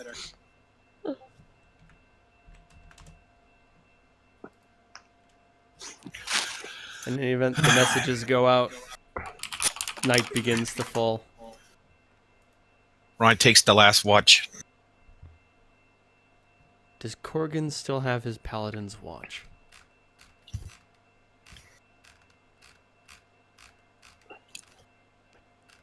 Don't know if he still has. He does. Does he? He does. He still has his level 1 spells. I'm gonna be up studying for a while before. At least that will is something I can focus on. He plants his greatsword into the ground and says, "Rivo, take a rest. You could use it. I've got this. I'll be rested in the morning." Rival wakes up anyway because he has night terror. That's true. He does have an awful, terrible night terror, so he'll wake up in the middle of the night and probably need some help. When everyone wakes up, Yup. What time does this happen? Around 2 in the morning. Okay. He has an awful, shrieking night terror. then when everybody wakes up in the morning, Oh, I think the shrieking night terror. Yeah, probably, that would definitely Yeah. wake me up. for? Yeah. Yeah, I'm probably still studying my book at that point. I only need to run 4 hours of meditation. That delightful 4-hour trance. That's going to be so easy to do tonight. It's so easy, right? That being said, yeah, Rivo has a shrieking night terror, waking everybody the fuck up. Hey, what's happening? What's happening? Are we under attack? Who's dying? Like, Holt draws his sword. yeah, Yeah. Rye gathers himself. Just a dream. Okay. He starts digging in his backpack, Dreams. pulls out the hole. Sometimes dreams are important. He kind of looks at him. That's why I'm doing this. He pulls out Rain, and he reaches back and he slams it into the rocky crevice. And it'll either stick within a rocky crevice or shatter. Oh, it'll stick in. And that's where he leaves it. And he gets up, packs all his stuff, and moves away from it. Salandra, you can't help in your sort of like meditative, calming studying to shoot occasional glances over at it, and it definitely gleams with some sort of malevolent intelligence. I had always sensed that it wasn't a very powerful enchantment. Has it? No, grown? it's still just that sort of malevolent intelligence that it had before. Just that, I sure do love murder. Put me in some murder hands, and I will gladly elicit the blood from my enemies. It is rap still. Yes. That makes it spookier. And they've read The Night Terror, so they know why Rival's afraid of the swords. Yeah. They are some Clum's spooky gonna use a wild shape and turn into a big scary wolf and curl up beside Rival. Rival, you feel slightly more comfortable. And then Corgan cries out, now if everyone would please try to get some rest. Thanks, Dad. Thanks, Dad.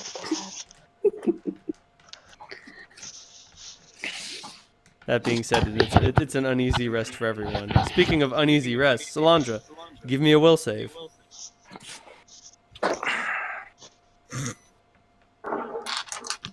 The sword is calling you. Touch it. No. Brother would have a fit. Touch it. Go ahead, touch it.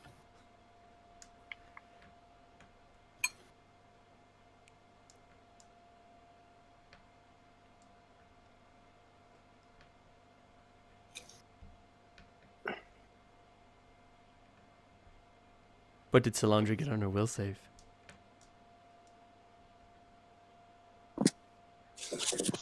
You cannot bring yourself to trance, and you cannot bring yourself to sleep. Hmm.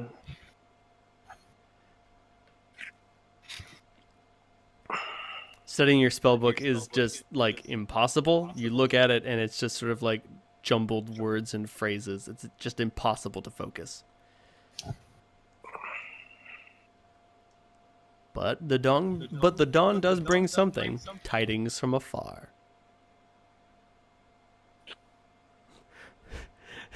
Clementine. Krispy Kreme for breakfast?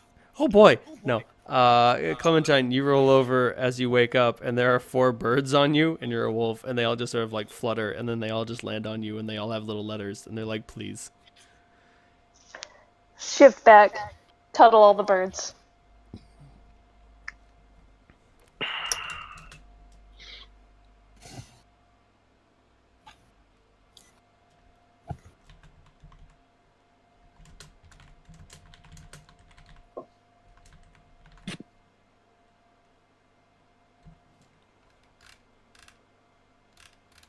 If it was not clear from her letter to the halfling president, Osfer's dad. Nothing comes back from her. No, No. Everyone's dead. they're already dead. Oh no!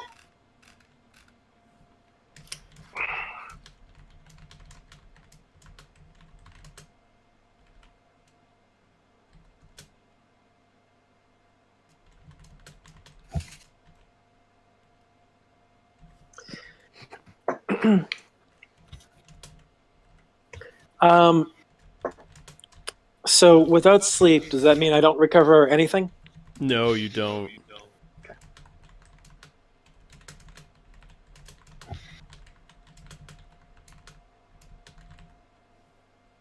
We had shrimp.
Have I acquired anything? Is there a Pathfinder equivalent for exhaustion? You're not quite fatigued yet. Okay. Enjoy being an elf. I would say that because you only need to rest for 4 hours a night, you acquire fatigue half as quickly. That makes sense. Um,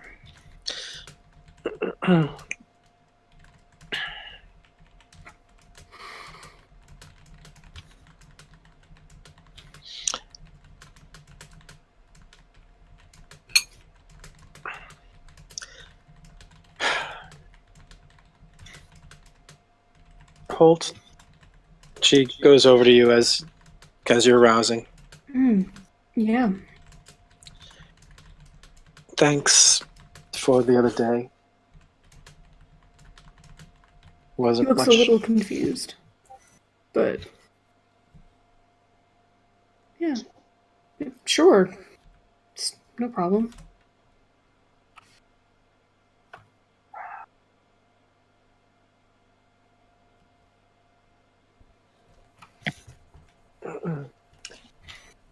Yeah. Oh man, I'm so fucking tired. You look it. Yeah. Correct.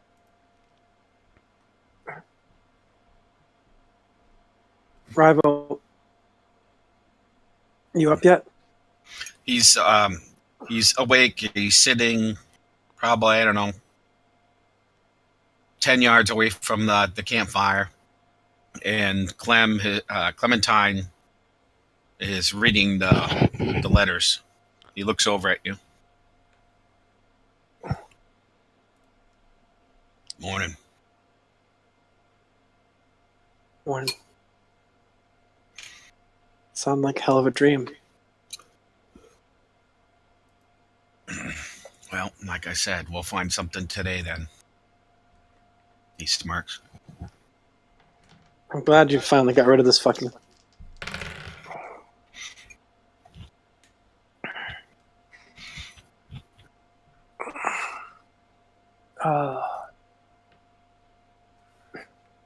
Thanks for the hot chocolate.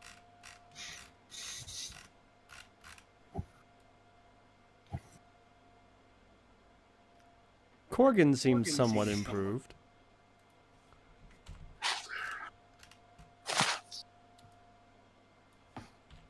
Thank Negative God. levels seem to be wearing off. He's not at 100%, but he's much better than he was. How many negative levels did Grub have? Wasn't it like 6 A or something lot. comical? Yeah. Yeah. Oh, he only Pretty had much 4 he- as well, but still.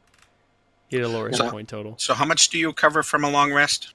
Your level plus your constitution modifier. Grub has recovered 1 negative level. No, never mind. He had 6 negative levels. I just forgot to update it. That needs me on the slap. Is this fortitude save in the negatives? It's not! Not yet. Not yet.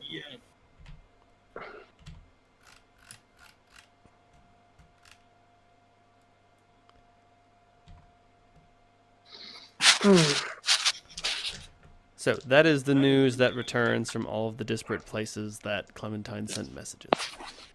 All right. I'm gonna share those with everybody, except for the one from Myrna. Sounds like not such a bad idea. That being said, Salandra, Aziz's response to Galandra, to Gadra getting turned into a vampire seems somewhat subdued. Like, well, that's unfortunate. I don't know. You'd expect him to get a little bit more broken up about that.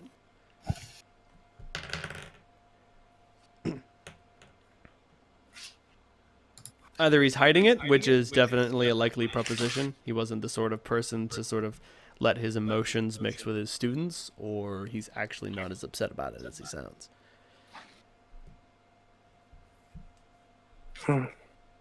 Already knew about it. That's also another possibility.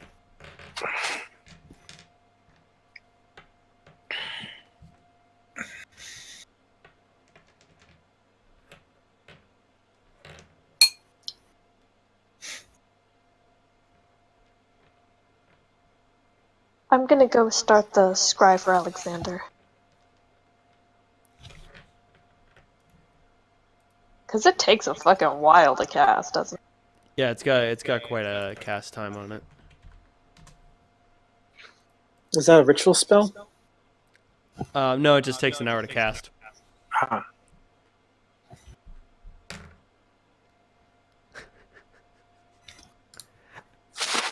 Unfortunately, there's no way to identify who is scrying on someone, and it has been like weeks since you last scryed on him.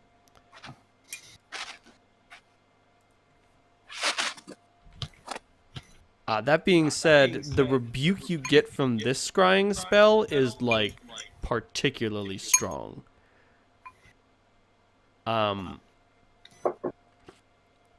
Like you get a very definite sort of "you are not welcome here, get out" sort of vibe. You sort of lose consciousness for just like a second, just like Clementine almost falls over as she sort of loses her focus. And when she turns around, she's bleeding from the nose. Clementine, you've taken 1 wisdom damage. And the scry is disrupted. The scry has utterly failed. The water is smoking. Oh, fuck.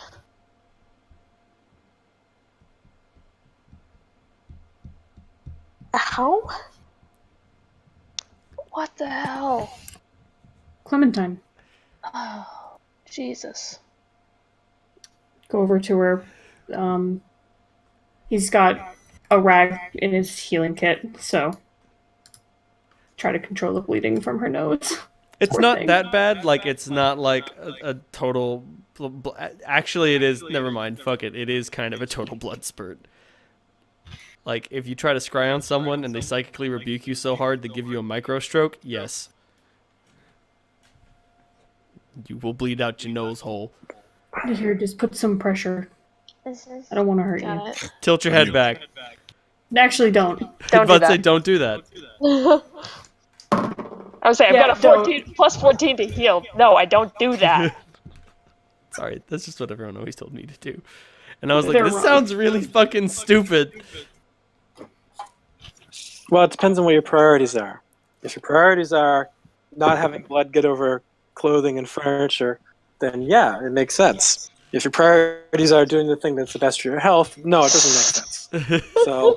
So if the advice is coming from your parents, it usually had something to do with furniture and rugs. Because it is perfectly sensible advice if you don't want clothes to get dirty. Right.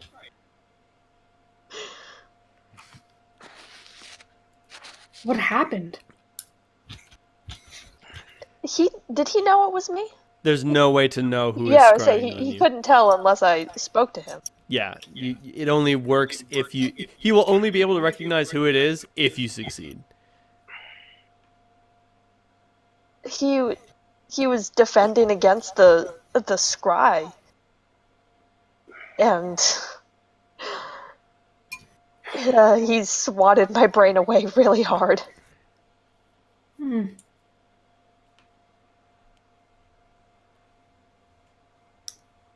Oh, great. Okay. You could try casting it again if you wish. No, thank you. Actually, you I will- can't. My bad. You can't. If you fail to scry on someone, you can't try for another 24 hours. Okay, that makes sense. Well, okay.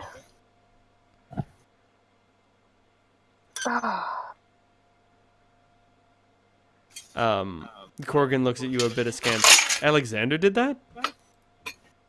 Couldn't harm a kitten, Alexander?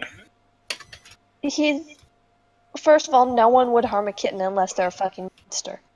But the Chosen must be trying to figure out a way into the library and scrying on it. Salandra, for a moment, perks up after Clementine makes that comment and looks over at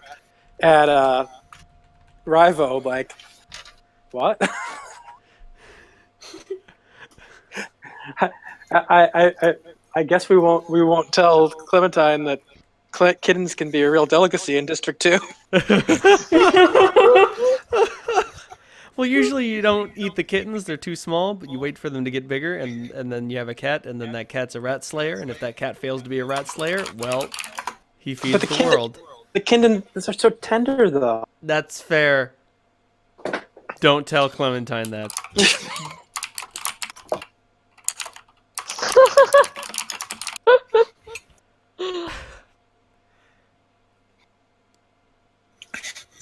In any event, y'all head out toward Armstrong. Yes. Yeah. 6 hours later, in one unpleasant march through the mountains. It's Rival cold. loves it. Can I send a message out before we go? You may. I'm gonna send this out to Alexander the Old-Fashioned. You want me to write? Does Rival have a weapon? Not right now. Maybe we should get him one. I mean, you can get him he can get a tree branch if he wants. Is Clementine's staff, is that like does it have spell focus abilities, or is it just a weapon? It's It's got a spell quarterstaff stored in with it. it's got a healing spell in it, but it also is it's got a lightning enchantment. Right.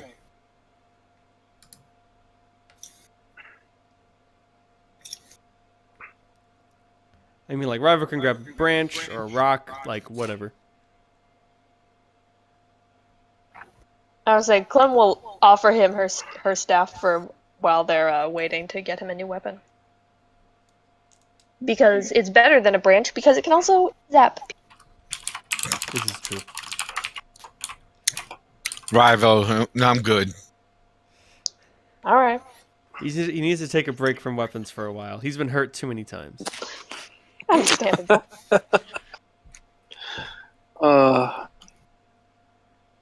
Me and weapons, we're parting ways. Well, oddly enough, the sickle's is a dex-based thing, so it's probably better for. Oh, that doesn't matter. She doesn't have finesse. Sorry, metagaming. Me. Yeah, moose ears. Well, also, it would be a small sickle, so it would only deal a d4. Yeah, I don't even it's think like- Rivo can wield it. It's too tiny. It's like he's kind of like would have to like gently hold it between two. Like, here, have a toothpick. Yeah. What's with that? I use this to shave. Actually, it would be a great shaving razor. Let's see. Ooh, Don't get any ideas. brass knuckles. I do have plus 10 craft weapons. I could probably select a fairly decent, rough stave. Or a club. Mm. I love clubs. Can I do something like that fairly quick? Absolutely. You find a branch, give it a whittle. Maybe wrap a little cloth around one end for the holding bit. Rivo, if he sees this, he'd like, he'd say, build him some cesti. That's something he could use and is proficient with. A stick ain't gonna be nothing. I need leather and some metal. Unfortunately. I mean, you might be able to make one out of, like, stone and loam. I got a lot of coin in my portable hole. Oh, Recompense of the Fallen, then. Now, finding the sharp bits for it isn't hard. Finding the glove bits for it, that's tricky. Yeah. Make it to Armstrong, and we'll be able to find a smith. Yeah. I got a 26 in my weapon crafting, so it's probably either a two-handed club if there's such a thing, or a stave. The orc double club. I mean, you make a fine club. It's a masterwork club +1 onto hit rolls. That being said, it is still just a club. Man, everybody disses the club. I was all about those clubs, yo. It's giving Slandra something to do. So Yeah, Most of but them focusing anyways. on that. yeah, which is why I'll. Oh, thank you. It's got a 10-foot throwing range. You can't say no to that. Watch me. So what is Really? it? A great club? No, it's just a regular old club. Okay. I mean, you could create a regular great club or a masterwork club. Your choice. Probably a regular great club for Ryan. Woo! You create a great club.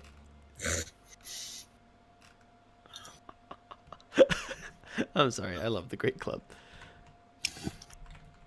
I don't remember who it was. I had a character who had 5 clubs, and they're like, "Why do you have 5 clubs?" And I'm like, "Because what if I have to throw one?"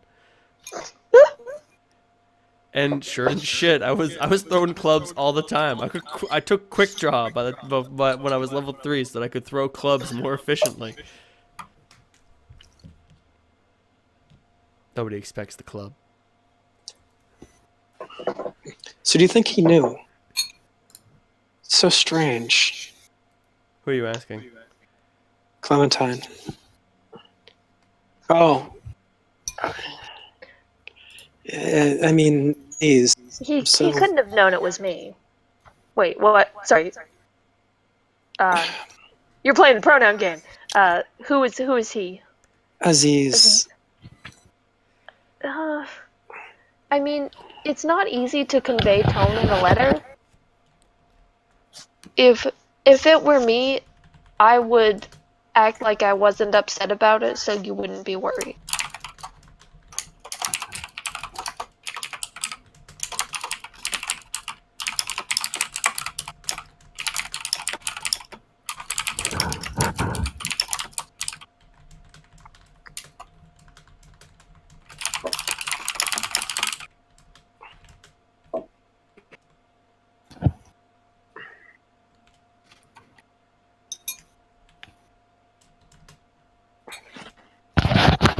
I think that picture up there is how Clementine would handle like daycare.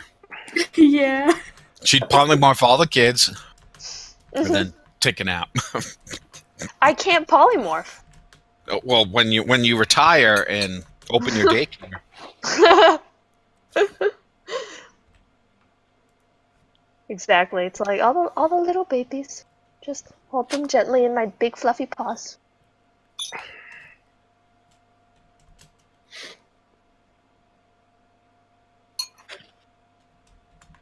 And I send my message off to Alexander.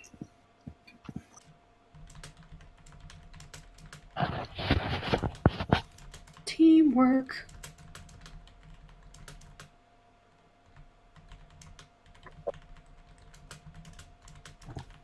Looking at this mountain the previous night, yeah, yeah, she's a beauty. what would the eagles be of any help to fly us over this mountain? Unfortunately, no. You'll have to wait till you get on the other side. They can't handle the cold temperatures of the open air above. Then I would not prepare that spell.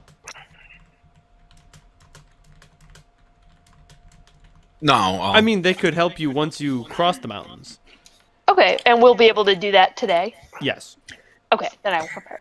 Like, the mountains are like a 6-hour hike Okay. to go through a convenient pass. And then if you get on the Eagles, you'll be able to reach Alexander by nightfall.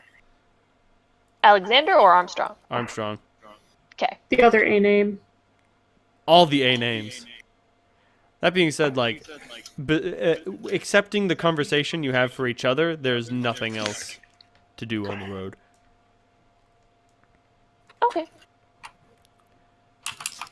I say that may be a, if I can think of anything this week, I may hit y'all up for some in-character chats, but nothing I can think of that would come to mind right now. Yep. Same.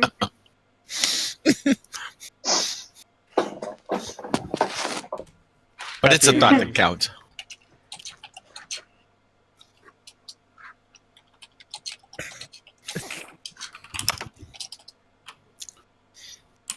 Oh, the SRD.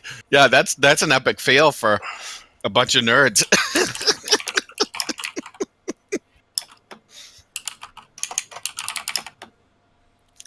Oops.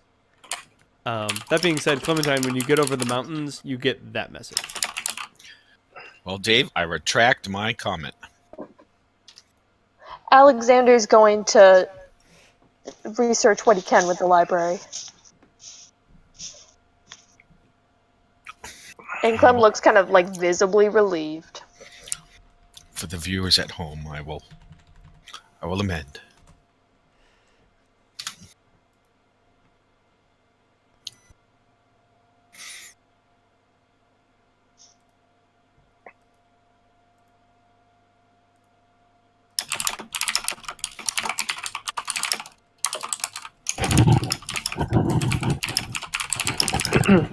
Just in case some Yeti get thrown at us or something.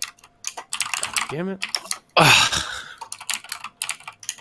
Found a fantastic picture of the library.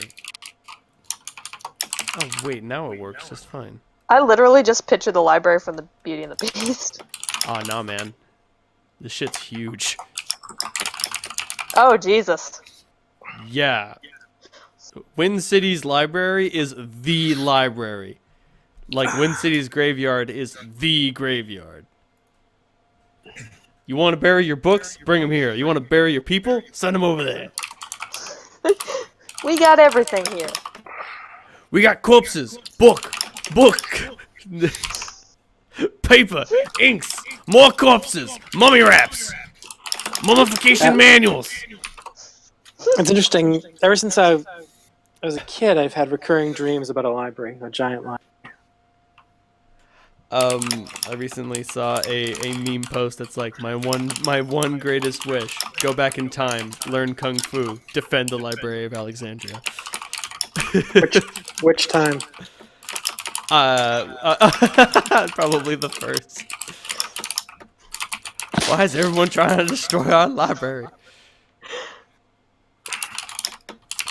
Anyway, so y'all go down the mountain, summon some eagles, have a fantastic flight. I was gonna say, I think I can even summon one more now that I'm level 12. That'd be useful. Otherwise, Especially Corgan's gonna since have we to have- summon his horse. Corgan. What's the name of the spell?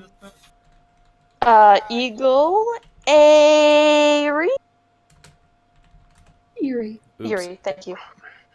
However you spell it, it's where you get your jammies at American Eagle. Aerie. Yeah. 1 per 3 caster levels, maximum of 6. Yeah, you get 4 eagles. And you and Solandra can share an eagle. Okay. Woo! So... And Armstrong begins to fly into view. It is not as big a city as Wind City, nor is it as well defended, but it's on the whole sort of more wholesome. You know? Like, Yeah. Wind City was like planned by elves and built by dwarves. So like it had the best of both worlds when it came to its construction. But Armstrong was like elves all the way. So like this shit was not only A, built to last, but B, the urban planning for Armstrong is incredible. Once you get beyond the walls of Wind City, things are a little hit or miss when it comes to the urban planning since the humans took it over. You know, humans only think 10 years ahead. Elves think 1,000 years ahead. Elves were super ready. We are so ready. Except for the fact that humans build something in 10 years, and elves will take 1,000 years. Yep. Yeah, we just gotta get this part just right. We gotta get it just right. What do you mean? If I don't get this right, it's gonna bug me for the rest of my life. Do you know how long that is? And some human is like, what's the problem with that? That's like 30 years. And the elf is like, that's more like 300. Shit, if you play your cards right, it's more like 800. That elf just wakes up in the middle of the night and he's like, but I fucked up that brick. Hello, fellow elves. I am feeling despondent today. Anyway, You land your eagles like outside of, not like right outside the city or right inside the city, but like just like, what's up? We have giant eagles. No, you land it pretty far out. Walk the rest of the way in. Corgan mounts up. Mount up. So one thing that you might notice is that Salandra usually grins while flying. I mean, whether she's flying I on would her say own. like Solandra's always like yippee and probably like scooting around the eagle. Yeah, she's not With doing the that. There's game. none of that. Not Yeah, today. she's stone faced and seems thoroughly elsewhere. And When you Clem guys does not try and keep up conversation with her. Like she gives it a few like aborted attempts at the beginning of their round. So It's man, like, isn't yeah, it great it's to not. be on an eagle? No response. I mean, we haven't been able to do this for a couple of days, right? No response. Okay. More like a grunt. How about that complacent weather? How about that local sports team? When you guys reach, Armstrong doesn't really have any walls. It's never really faced a siege. The mountains protect it very well against the undead. And I mean, like, there are definitely watchmen and guards and stuff, but like for the most part, Armstrong's like got a good thing going on. It's mostly surrounded by farmlands. Do you like sheep? I love sheep. Sheep everywhere. That's so beautiful. Yeah, there's like a large major road, lots of wagons on it. People like give Corgan a bit of a nod. Occasionally, a guard gives him a salute. I'm just visualizing a cartoon of like Clementine with a big smile on her face, patting the sheep, while Rivo, Salandra, and Holt are sitting around a table eating mutton. Yeah.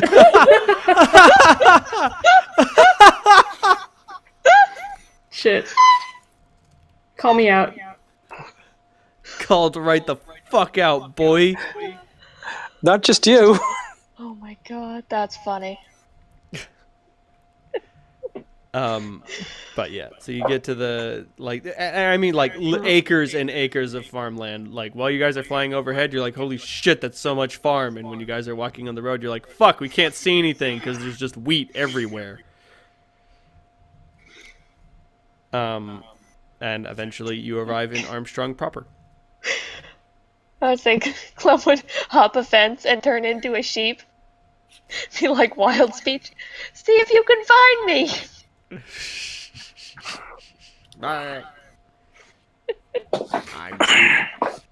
Have you turned Toby back from a statue? I do now that I would say I turned him into a statue for flying, but I did turn him back at when we were resting for the night. Sounds good. So he is now a Toby. And as you guys I enter missed you Armstrong, today, baby. like, it's weird. Like, there are people just walking around, hustling and bustling, doing their thing, almost oblivious to the torment that wrecks the rest of the world. It's surreal. Having just come from the graveyard. Oh yeah. Yeah. I just look behind at the mountain. Any sense of anything coming across those passes? Anything visible there? To make a perception check. Salandra, what do your keen elven eyes see? Oh man, the party doesn't have a dwarf. I love making dwarf jokes. Racist. Oh dude, it's funny. Use your keen dwarven sense of smell. Dwarves don't have keen senses of smell. Then what good is your race? Actually, a 31 thanks to my keen elven eyes. Nice. You look over those mountains and you don't see like anything on them, but you do see encroaching clouds. And you look at those clouds and you're like, that's not a normal cloud. That's no moon. You don't know how far they're moving, and you don't know how far they will spread. But what had once been on the horizon is now made just eerily real.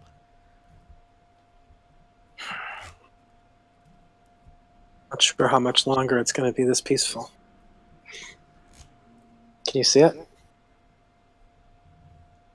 I squint. I just point in the direction of the pass. 17. Oh, you look out over nat there, 20, baby. and you're like, I mean, like, there's the mountains, and there's probably some bad shit over there, so, like, you know. 31 on a nat 20. Oh, yeah, Clem, you see those clouds, and you're like, I don't know if those can pass over the mountains. There's something about those mountains. They're holy mountains. Probably not holy enough. Well, they're going to need to do something fast. Corgan, who do we talk to here? Is there Holy Guard? What the fuck is this place? He says, there are Holy Guard, and thankfully the Chosen haven't scourged the chapter here, so I should be able to find some friends. Hopefully they can heal you up. I can tell you're still suffering. I'll be fine. And then he says, oh, I'm sorry, I'm not allowed to lie. Well, I mean, I will be fine. But right now you're not, and that's okay. Future tense. You know, look towards the future. Ignore the present. Anyway, follow No, me. you shouldn't. Okay. Pain is That's fleeting. not how this works. Glory That's is not how forever. I was gonna say taking rules from the Riva school are not. You see what's back there, right? I I do. don't know if it's coming across the pass, but It shouldn't. we can't assume it won't. It shouldn't. Drax abandoned taking this place a long time ago. Our defenses are strong, our people are able. It would be foolish for him to attack us. At least not until he's completed the conquest of the rest of the district. Unfortunately. He won't make it through the wilds. That's where my people are hiding. Not to mention, he's never been able to take them. Mother Nature cares too much for her untamed lands. Clem gives a big smile at that. Clem, you've been to the wilds a couple times, and like, you and all of your druid pals have gone in there for like meetings, and like, when you do, there are certain hidden paths that you take. It changes every time you go, and like, the rules are if you stray off the path, whatever it is that wants to eat you can just try. So I think that's where Solandra's mother comes from. Oh yeah, there is definitely some elven settlements hidden in there, and because of how elves live and how they understand nature in such a way, they're allowed to live there without getting fucked with too much by the untamed beasts of the world. There aren't any dinosaurs in there, but there are like dire creatures, minotaurs, werewolves. It's the Uberwald, basically. Everything nasty and dangerous that lives in a forest lives there. I'm talking redwoods that would make your face turn white just because you understand, gazing upon this gigantic tree, how insignificant you are. Don't ever do that on Whisper. Don't. You took Whisper once in the wilds. It was too much. It was too much. I took too much. So is it correct? Is District 3 larger than the other districts? It just seems much larger. From your descriptions of it. No, it's actually smaller. It's just got four major subdivisions. Also, there's just so much more to it. There are so many more landmarks. Like there are the Fields of Armstrong, the Mountain Pass, the Graveyard, the Wind City and its many sort of like sub-city states, and then into the east there are the Wilds. Like District 4 is larger. The further down you go, the larger it is, but the World Bazaar is just like monolithic. World Bazaar writ large. And District 5 is larger, but there's not a lot in it. They're mostly like yurts and steppe. And then District 5 is also very large, but once again, we have the problem of not a lot in it. And then you have the Hell Jungle. Writ large, Hell Jungle. It just seems like District 3 is larger than the rest because it has like the most diverse series of civilizations in it. And it's the best. It's Hey. kind of the best. It was. That's true. And it will be again. Oh boy, inter-district rivalry. It's time for the It's Great friendly. Civil War. Not anymore, it ain't. Pew pew. Pew, pew, pew, pew, pew. Anyway. Corgan leads you to a giant cathedral. Oh, fuck.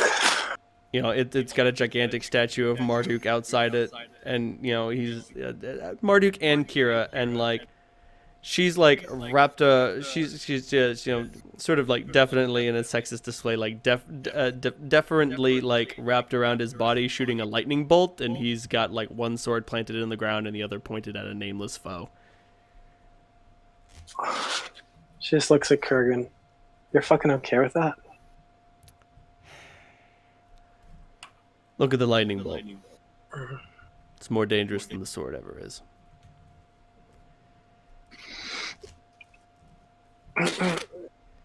Yeah, that's not the part that I was complaining about. I know, but it's the part that I'm forced to focus on. Well, it makes it clear who's bitch, that's for sure. Ouch! Spicy. Spicy. So spicy. He dismisses his horse, climbs the steps, opens up the front door. Holt hesitates at the door.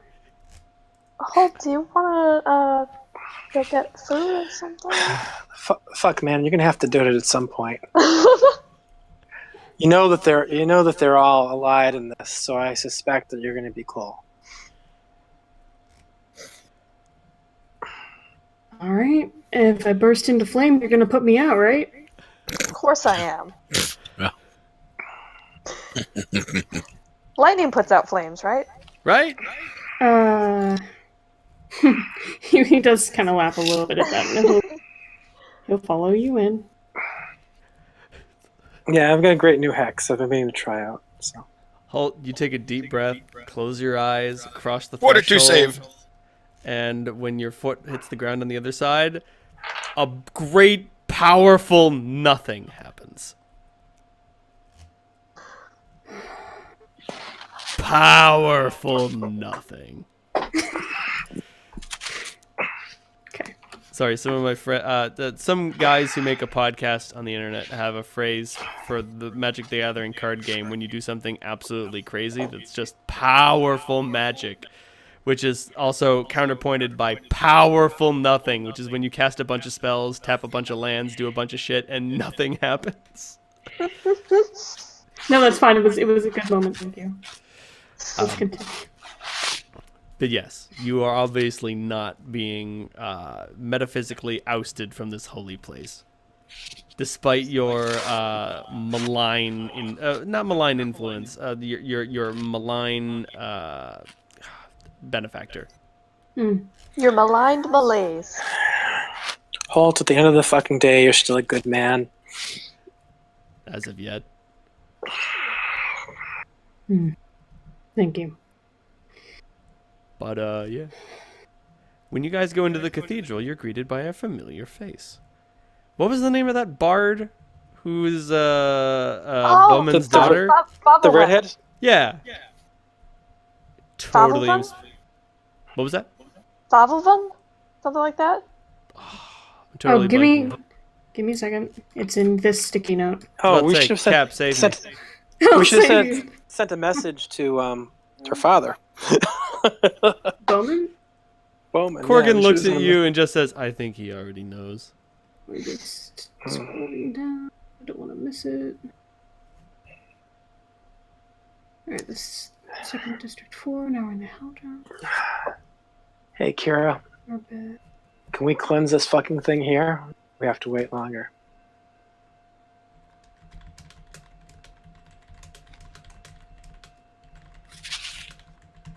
I like that Salandra just like does that openly in the middle. Just to call her a bitch. She should be happy. I do not have her name. Oh, well. I will look up a random half name.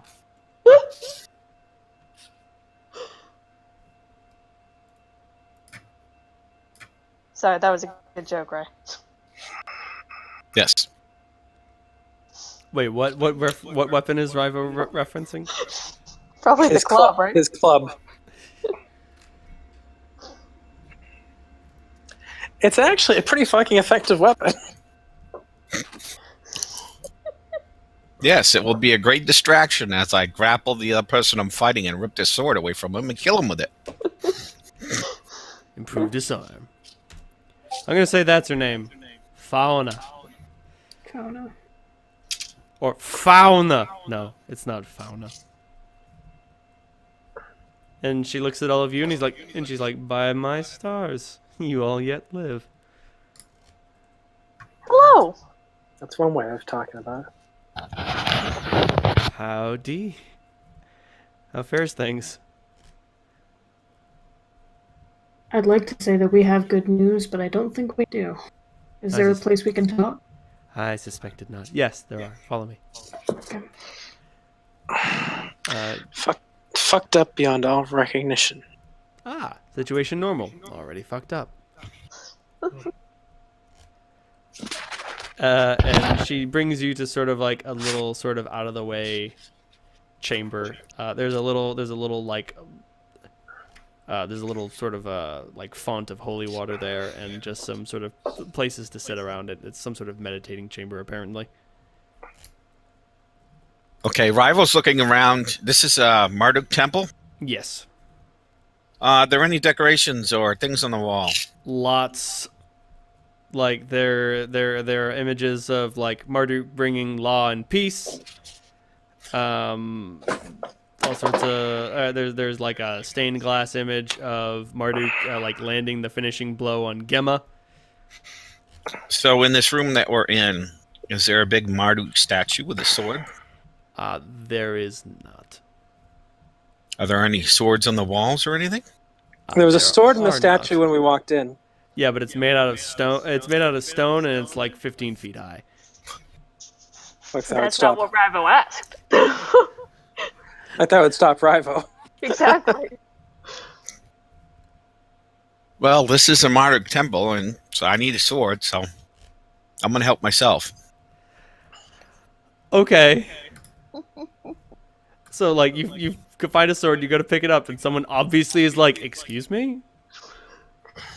I'd look at him sideways, and I pick the sword up. "Excuse me, you can't take that." I snicker at him.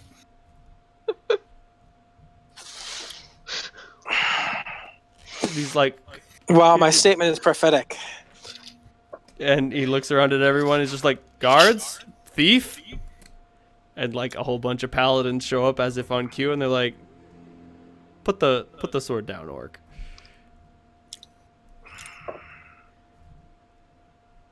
You can't just take what you wish from us.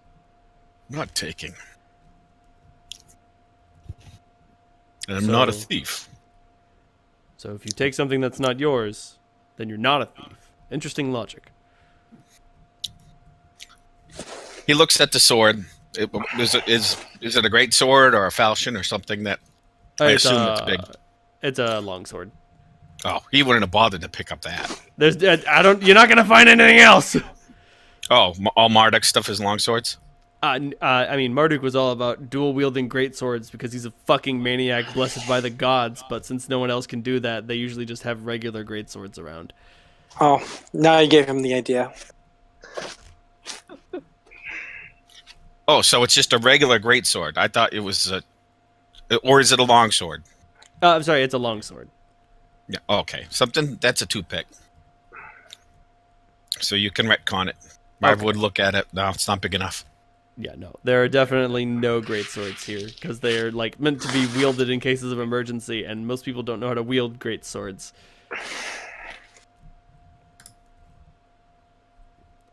You would go up to he would go up to a guard. You got any bigger ones? No. Why do you want to know if we have larger display swords? Because we're all going to need one in about a day. Why are we gonna need a bunch of swords in about a day? You'll find out. He'll go It'll off be a into. fun surprise. He'll go. He'll go with the others. Catch up. And Fauna Wait. looks at you and she's just like, please don't do that. They take that sort of thing very seriously. We've got a horde of undead coming this way, and I can't find a good piece of metal. To the guy that's in my head, this is his house. Yes, but that doesn't mean you have right to take the things that are here. And even if you do, they don't know that. Remember, you're a prophet, but you're speaking crazy. And that might not matter to you, but it matters a lot to them. Also, there is not an army of undead coming this way. And as the door closes, Corgan says, there may very well be an army of undead coming this way.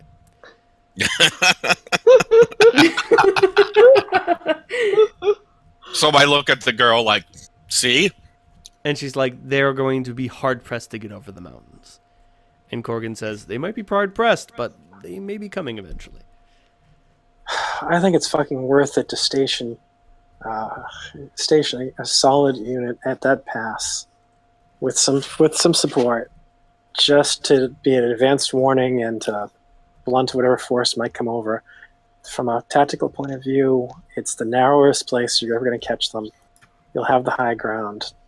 They have fucking ways of neutralizing that, but against zombies and fucking skeletons, it will make a big difference. So, why not put a force up there? Fauna speaks up. Why not? I'll pull some strings, see what I can do. Dad's away, handling the other side of things, but I think I can pitch in around here. If worse comes to worse, having someone who can bring that whole pass down might not be the worst thing in the world either. She just looks at you like, with what?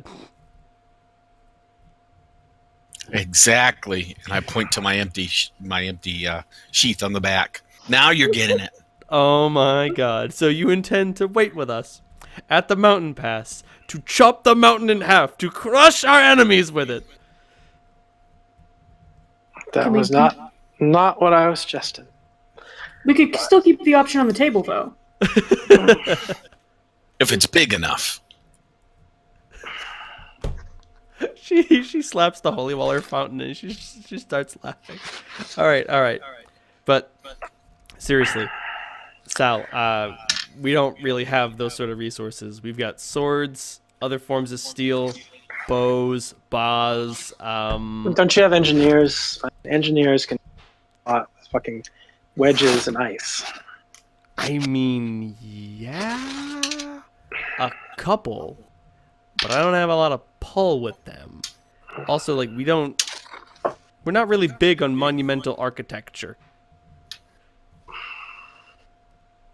Well, Also, we don't have anything that makes a boom. I'm sorry, we'll have to deal with mortal means. best of fucking luck. Yeah, unfortunately, I have other places to go. Are you sure? You guys look like shit. Yeah. There are things we have to do to make it worth it. Yeah, but if you die before you do those things, what good's it gonna be? We need some time to recover. Seriously, find a tavern, find a temple. Do whatever it is you people do, but you need to take a break. Push yourself too hard and you'll die before you ever get a chance to succeed. I see the point. That's not all the news that we have, Fauna. 1 second. On that point... Hey, bards, am I right?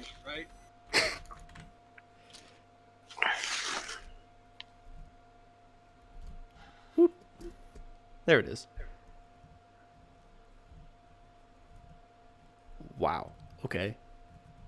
Oh, what? It just Oh, no, it's as the spell. Okay.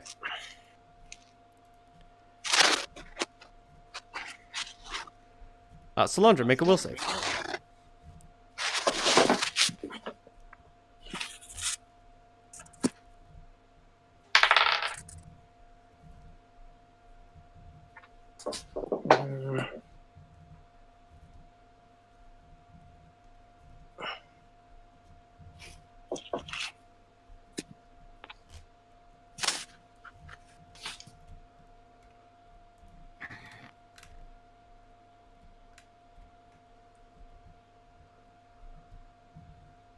Not doing awesome on my will saves.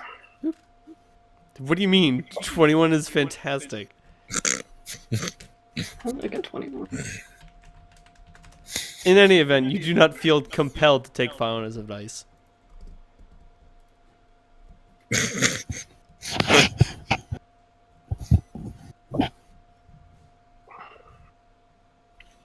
Anyway, what's the rest of the news? It's not just a normal group of undead. It's awake, isn't it? It's only a matter of time. She says, while you guys know different.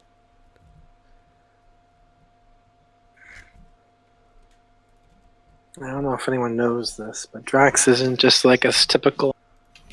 Maybe he's undead, but he's not a fucking undead human. He looks like a fucking undead demon.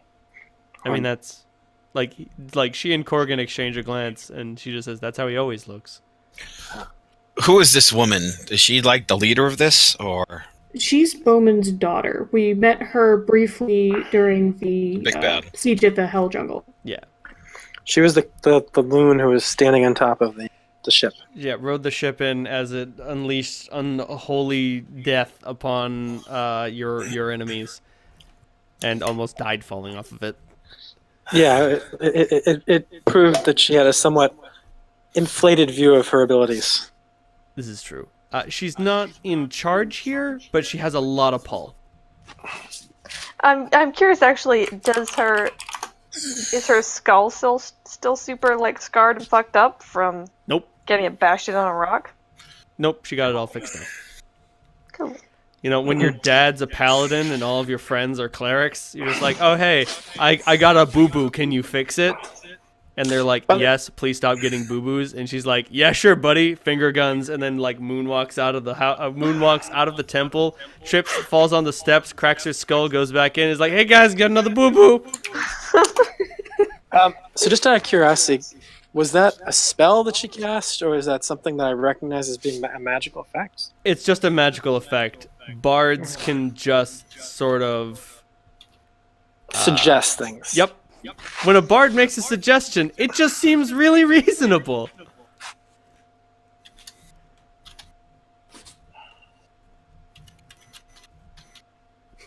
And she said it with that sort of bardish emphasis. And you considered it very strongly.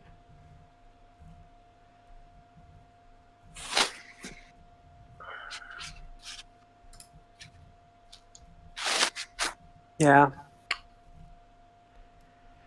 I give her a hard look, but I don't have the energy to get into with her. And here's the thing, Solandra, you realize if you did get into it with her, it would only prove her point. Hey, I don't need a break. Sounds like something somebody who needs a break would say. I don't need a nap. Yes, you do. You need a nap, kiddo.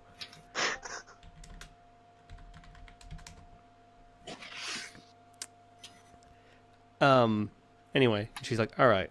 So Drax is back. That sucks. The Chosen have taken over Wind City. That sucks even harder. Our paladins are all over the fucking place. That sucks giant chunks. But we can handle this. Because we have to handle this.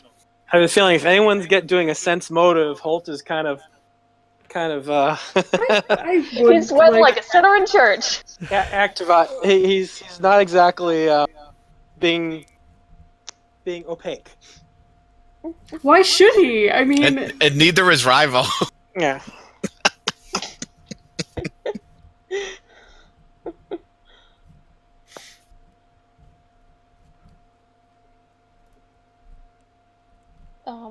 do you whisper that to Holt or Fauna? To Halt, like, Halt. where is the vault where I can find the sweet, sweet weapons?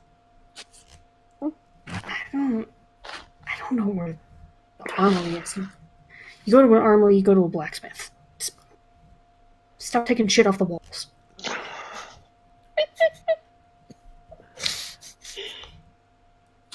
Damn. You want me to ask him? Points to his head. Is he actually going to say something this time? Who the fuck knows? That's why I'm trying here. I can't help you. I am the opposite of the person that.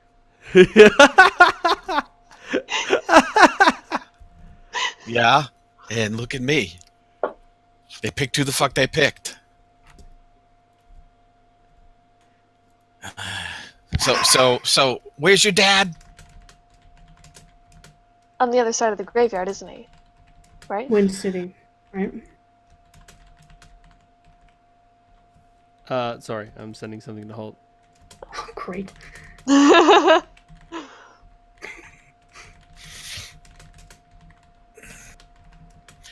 All right. Well, he gets up. This has been fun. You got a lot of shit to do. I suggest you get to it. We've got to rest up and weapon up. So you can either help or get the fuck out of the way. Wow. Okay.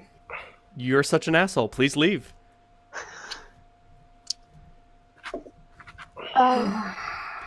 Solandra.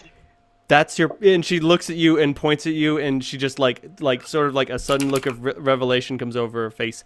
That's your problem, Rivo. You just take what you want. Did you ever bother to ask? No, because you think you're better than that. Now, as I said, get the fuck out of my temple. He cracks his neck. We're not going to be there to save your bacon again. Good luck.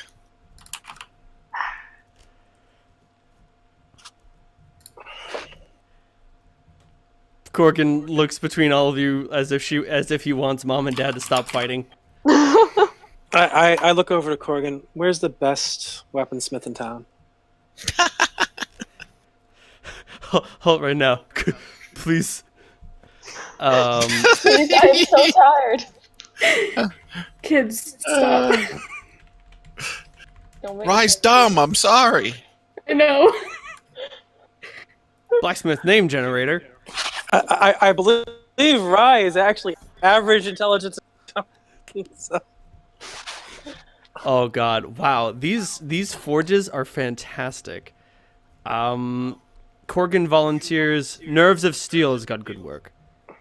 That being said, other names generated include the Iron's Hot, Hot Iron, the Fire Squire, the Phoenix Forge, nice ring to it, Metal Mania, Hammer How many in Hand, fucking Forge Smiths and do you have in this- Fabricate, and Steel Base.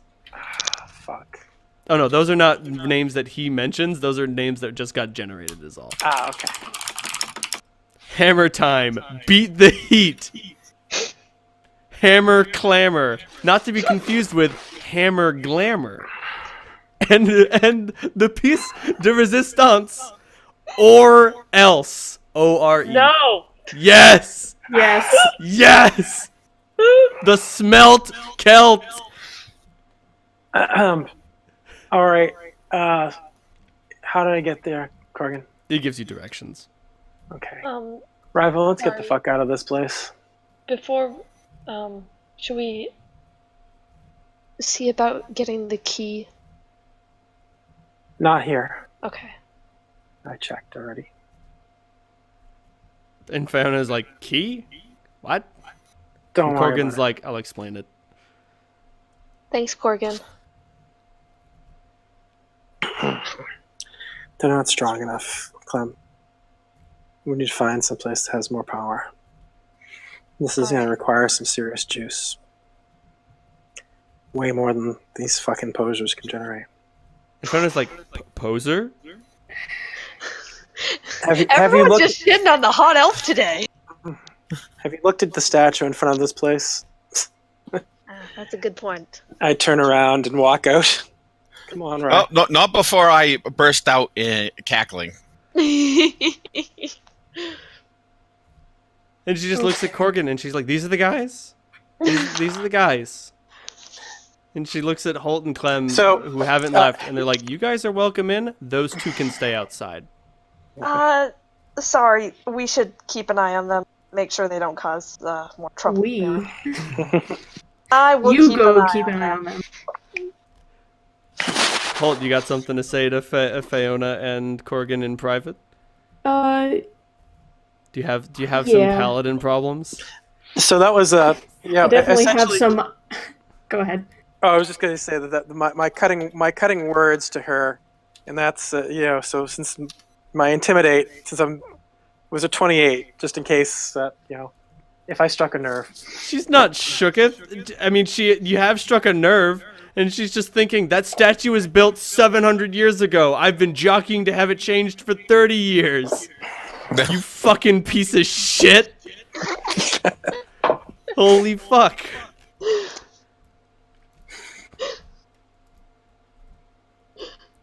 As I walk out, fucking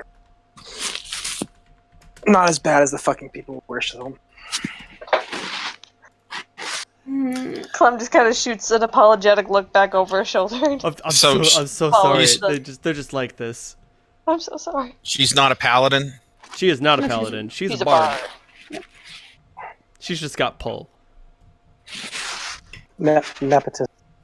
I was saying. Oh, nepotism is definitely involved. I start laughing. You sing songs and you're kicking us out of here. Yep.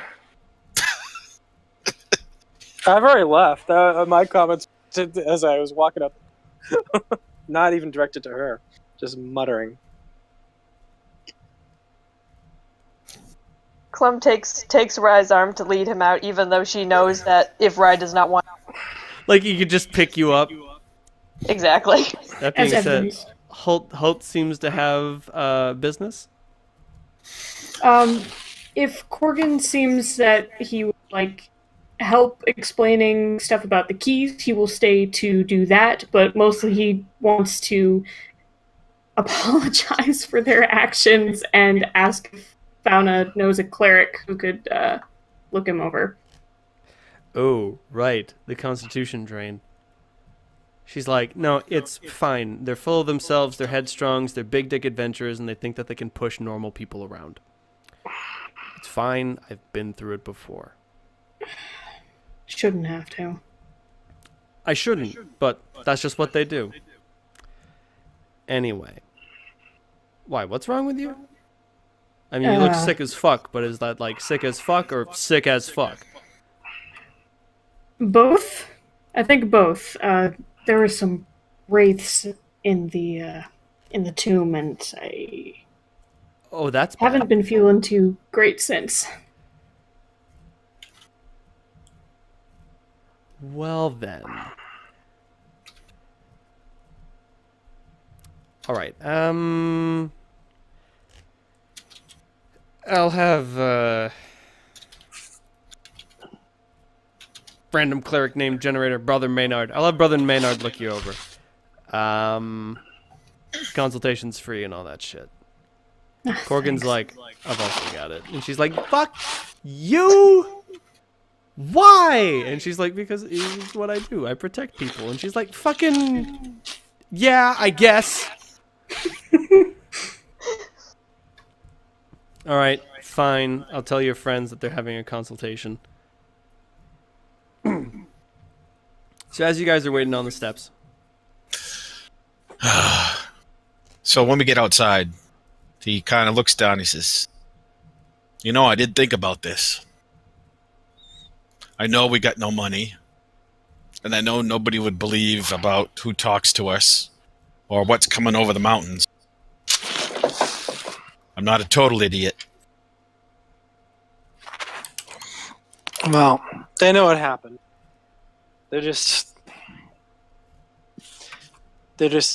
pretty sure that the rest of the district is going to get taken before they are, and they're probably doesn't mean they shouldn't prepare. Bowman might have had a stick up of his ass, but he had rain. Fiona opens up the door, pops her head out, and she's like, Holt's getting healed, so you guys are free to go. Thanks, Fauna. You're welcome. Slam.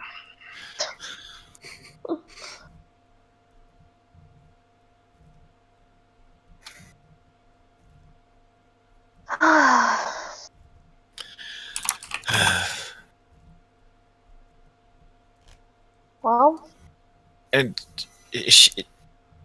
okay, so that's Bowman's daughter. So is she human? She's a half elf. Half elf. and very pretty. She is exceptionally attractive, yes. Yeah.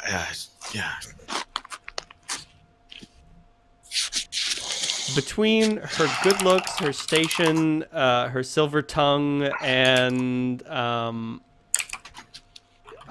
just like who she speaks for and the authority she can speak with, she can get a lot of things done awkwardly fast. There are so many problems that have befell Armstrong over the years that have ended with Fiona walking into the council chambers saying, "I already fixed it." Or more accurately, got someone else to fix it.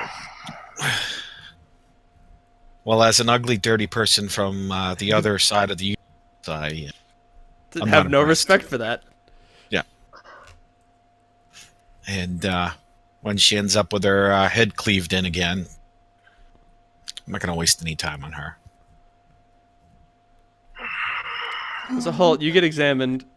They're like, all right, that's fine. This is just some constitution damage. We can fix that. And you're like, no, it was a wraith. And they're like, how big? And then you describe like its unblinking red eye. And they're like, shit, pal, you're fucked.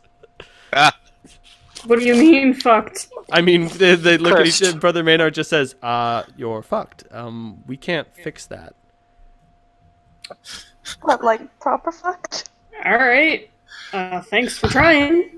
So we're walking down the street, and a little window opens up, and Fiona sticks her little, he'll be right out. Slam. Oh no, it takes like 20 minutes, and like if you guys want to stick around out there, that's fine. Like unfortunately, it's just not that quick. Let me look at the restoration spells to figure out like what can be done about this. Yeah, what? So who can help? Isn't it like a remove curse or something? No, it requires a restoration spell. Oh, my bad. Never mind. Restoration's only a 4th level spell. I was thinking of Greater Restoration, which is a 7th level spell. And so one of them pipes up and saying like, he looks at you and you know you're bloody and you're despondent and he's like, I don't suppose you have diamond dust on you, do you? Do I look like I have diamond dust on me? No. And he's Is like, that what you need? I'll go. Yes, it is. I'll go fetch Fiona. And he goes and Thank finds you. her. And he comes back, and she's like, she's like got him by the ear. And he's like, I didn't think it would be wise to dip into the coffers. And she just like gives him a smack on the shoulder, and she's like, he's saving the world. You dip into the coffers. You just do that. And he's like, oh, I didn't know it was so important. She says, motherfucker, if I tell you to do it, that means it's important. And he just says, I'll be right back. Wow, massive nepotism. Massive nepotism. So what's her name again? Ivanka? Fiona. Fiona. Just curious. Faona. Holt sitting there, trying not to blush. Difficult to tell under all the grime. So Holt grew up here? This city's amazing. Holt, like 5 more clerics show up, and they get their diamond dust, and they anoint your wounds and stuff, and bada bing, bada boom, you get all your constitution back. Thank you. You went to the right. You went to the right people. You asked the right person, If you didn't piss in the water trough. and you didn't piss in the water trough like these fuckers. Yeah. I did it first, though. This is true. Technically, I didn't realize I was saying it's still a fail. I rolled with it. That being said, I thought we were walking out. one of these days, you fuckers are gonna come here. It was appropriate to do it. So Oh yeah, you guys are gonna come I to Fiona guess. and be like, "Oh, we need restoration," and she's gonna be like, "Oh, we can only spare it for one person. Better give it to Halt." And you and like Rivo and Solandra will be like, "What about us? He's only got one ability drained." And she's like, "Oh, I'm sorry. I like him more." Sorry, he's the only one that wasn't on. And you'll be like, "Blade to throat, heal me." And she'll be like, "Oh, now none of you gets anything. Fuck you." Oh, no, it'll be initiative roll. No blade to throat. It'll be dodge. Stove in your fucking head. And he will have to do that right the fuck through me. Good luck, chump. You people. great. Anyway, so I'm after a protective while, of my NPCs. good. After a while, Halt, you come out of the temple. You feel great. As restoration makes you feel. Fuck it, you're not even gonna sleep tonight. Fuck's the point? Anyway, I mean, headed yeah. out to Nerves of Steel. I suppose so. What's the Oh, weather no, like no. today? Oh, not going to get a weapon? We got no money. I You would have mind. plenty of money, don't you? No. Money's gone. I found money in the tomb. Remember? You were you were a little fucked up with it, so I just took it. We were going to split it between the bags, but I think that was when you were having an intense argument with Blade. What in the hell is a horse chopper? It is a type of polearm, I believe. Oh, Jesus.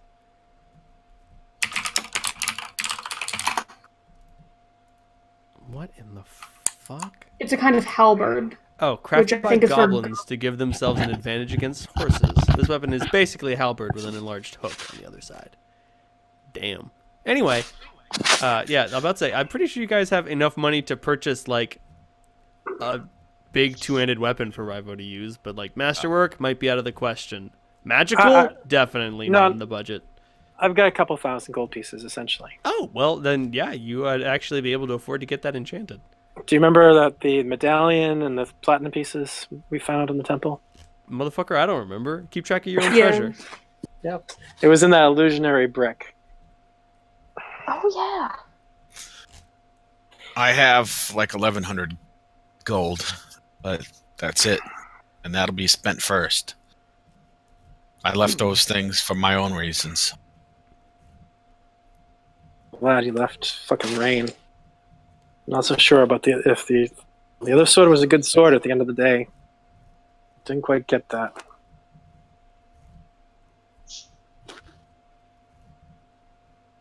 Yeah, that makes two of us.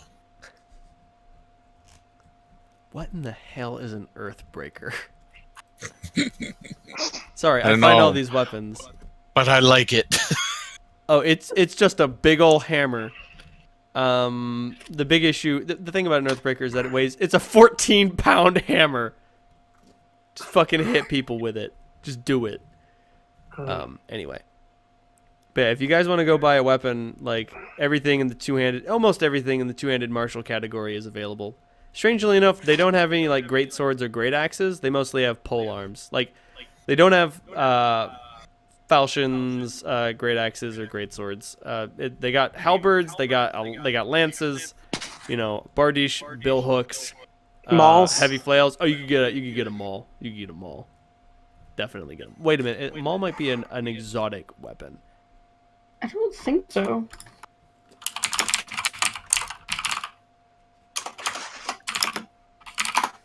Do they have Hopefully anything one of my magical? Lucky Ride can. Have any what? Do they have any magical weapons? They don't, but you could get it enchanted. Like, obviously not trivially and not without cost, but like you can totally just get that enchanted for 2,000 gold pieces. Magic weapons and all that. You can go down to, oh man, what's the name? I need a random magic shop generator.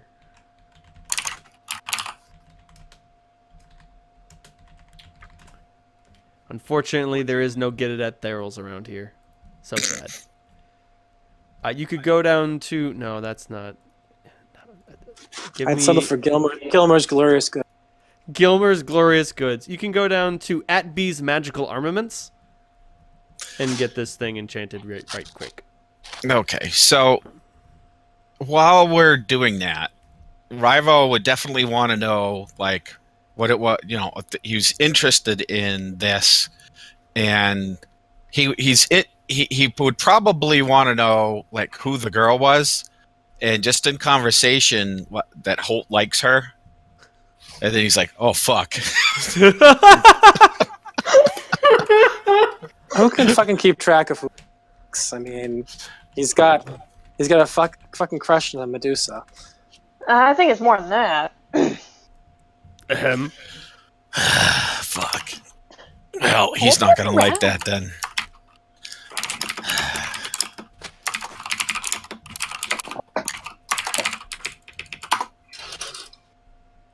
Between me and Misa and Kali. Yeah, I thought he had a crush. Sorry, you cut out on. I thought he had a crush on you too. Time. Nikolai Holt, ladies' man extraordinaire, getting fucked by Medusas all night long. Ouch.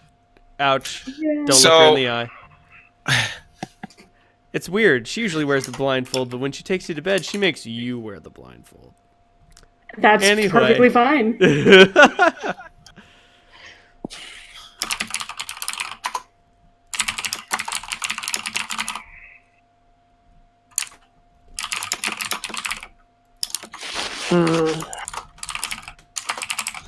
I shouldn't give Holt a hard time. He's not bad. He's not a bad guy.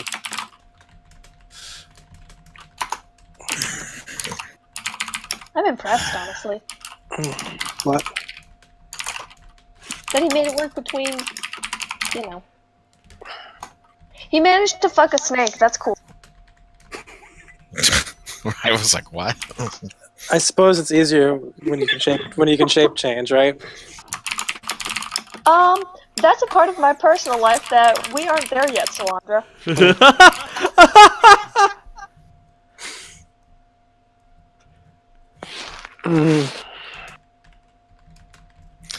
All right, I'm the one everyone's pissed at. Let's remember that. It's funnier. Fuck. All right, so we go into the weapon store, and Rival kind of stops, and as he goes in, he sees, like, above the counter, the Earth Smasher way up on the wall, bolted. He's like, wow, I haven't seen one of those in forever. Dude, no lie. Let me find a random gladiator name generator. I'm like, dude, look. I point to Salandra. You see that? Connor used to make me fight with that because I was the only dumb fucker who could pick it up first and swing it for more than 2 minutes. Seems like a ludicrous weapon to me, but I guess if you actually manage to hit someone with it, it's going to make a mark. I think that probably weighs more than I do. Around the same, probably. There was a dwarven gladiator by the name of Cassius who wielded an Earthbreaker to deadly effect. One of the things that he really loved doing was shattering people's weapons with it. That was his big thing. He was like, no, I'm not gonna break you. I'm gonna break your weapon first. And when you've got fucking nothing, try and hit me. He got filled with arrows and unceremoniously burned to death. It was super sad. You're not as likely to crit with it, but if you crit, you're gonna leave a big mark. So he leans over and he says, "All right, I know you got better words than me. You'll be able to batter this thing down. Tell him it's old, and the halves are gonna be. The handle is that's too short. It's gonna be 5 feet long at least."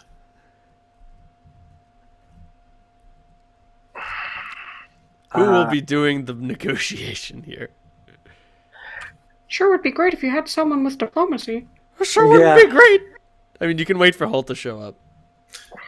He did know It that you looks like guys she's were about to heading here. break out in hives in here with all. Oh yeah, no, seriously, this place makes you like not super uncomfortable, but definitely mildly uncomfortable. Can I use intimidation to negotiate? I mean, you can, but that makes you an asshole and everyone will hate you. I'm gonna go take a rage piss before you guys break everything. And besides, if I needed to intimidate, I could get it for about 2 coppers. I didn't do anything. I could almost roll a 50 on intimidation. Don't do that. Guys, please stop. You're gonna run out of friends so fast. I know. Okay, you know what? This city's gonna be shit in a week. Let's just rob them. Rivo, what's your alignment? he's chaotic something.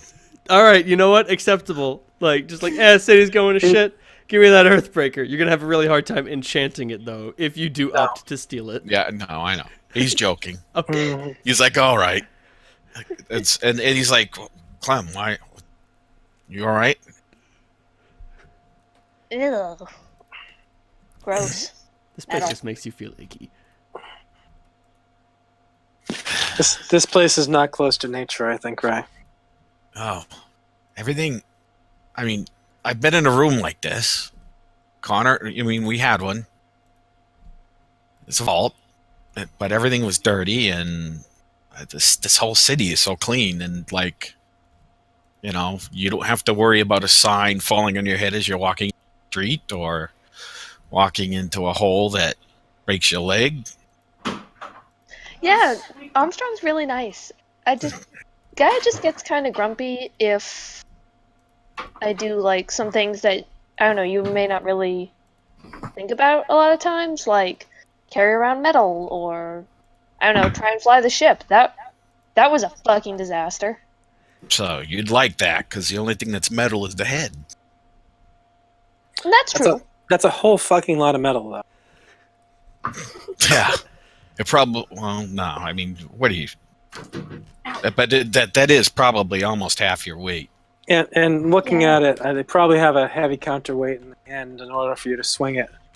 I mean, there's got to be a big chunk of metal there at the base, or it's going to be completely unwieldy. So there's a metal shaft running underneath that wood. Oh yeah, there is. Or that thing would snap like a twig. Well.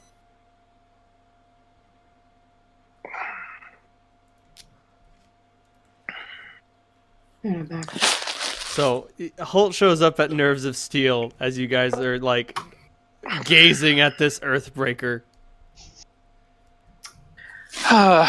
Greetings. Hey, Holt. Rivo and I specialize in terrifying people.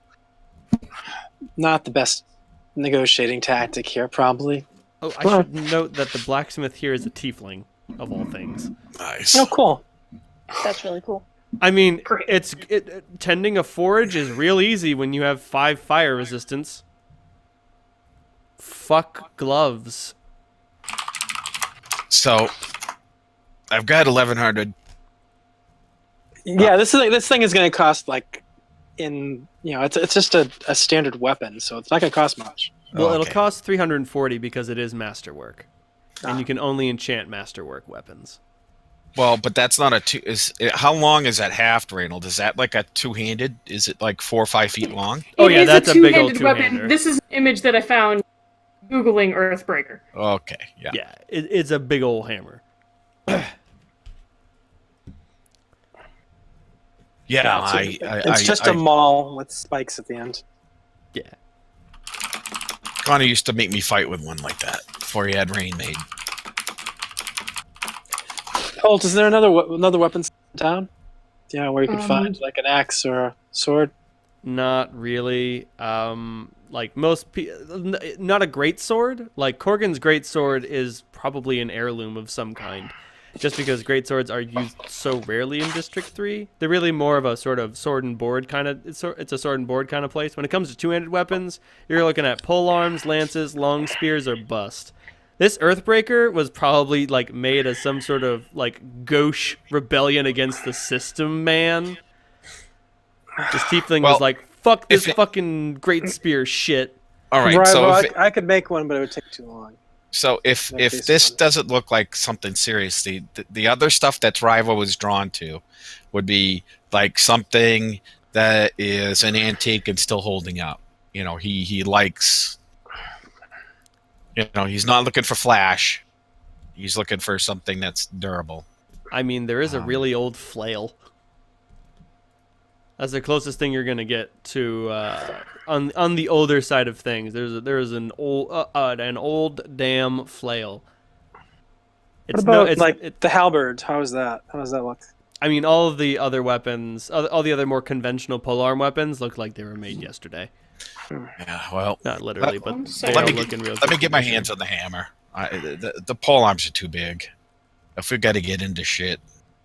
You chat with the halfling. I'm sorry, the tiefling, and the voice that comes out from it is like definitely feminine, and you just weren't expecting that. Sorry, it's hard to judge tieflings and all that. Clem is suddenly a lot more interested in the goings on. And she's like, "This one?"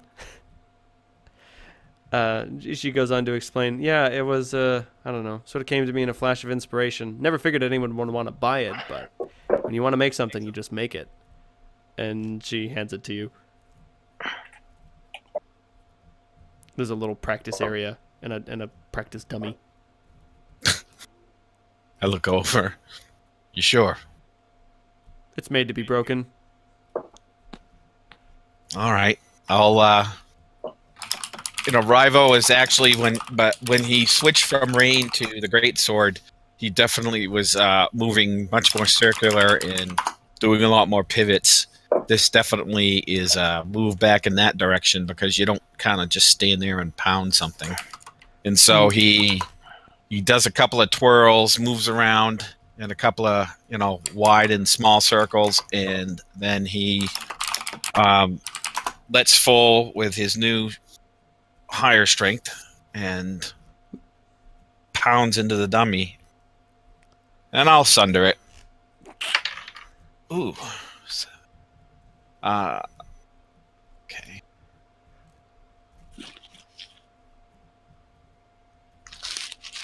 Uh, 28. Oh yeah, you definitely sunder the shit out of it.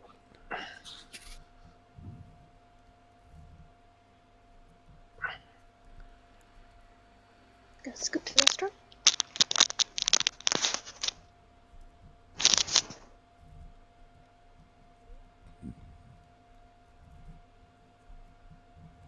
I look over. Oh, how much damage do you do? Oh, I don't know. This thing does a 1D. D10. No, I think it's 2d6. D10's the Oh, my small bad. set. Yeah, Earthbreaker is 2d6. Oh, cool. They made a 2d6 hit finally.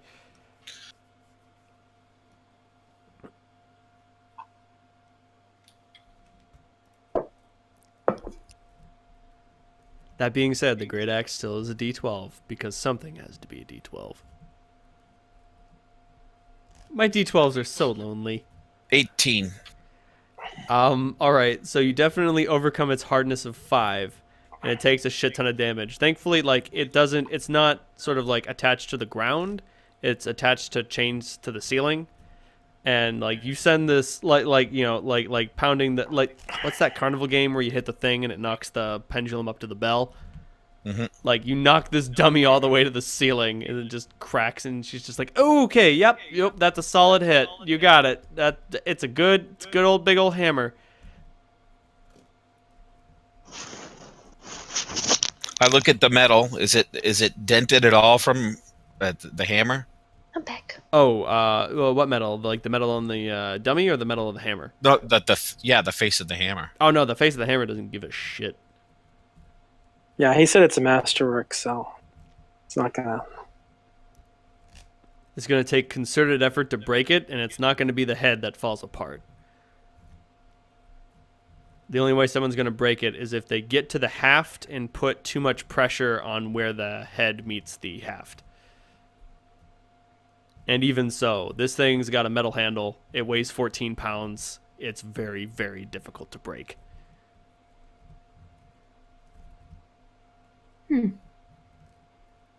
Just because I know you're hard on your weapons, Rivo.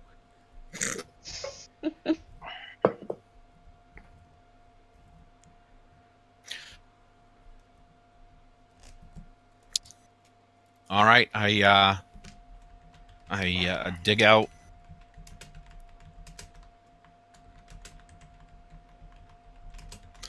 Let's see.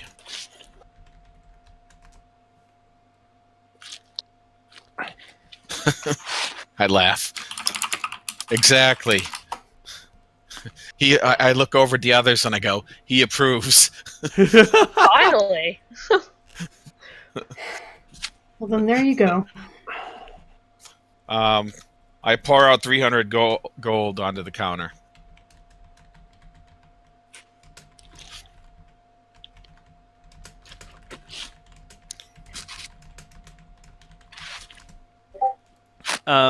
She looks down at the gold and she counts it all up and she's like, ooh, well, I mean, you have to admit, it's a very fine hammer.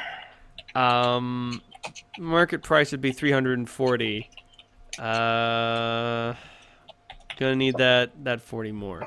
That being said, Holt, there is a distinct piece of, obviously make a diplomacy check, but there's also a distinct point of leverage to this situation. I'm not going to tell you what it is. And I'm not going to use that leverage. Because that's rude. So what I'm going to say, I'm going to go, all right. It's not necessary.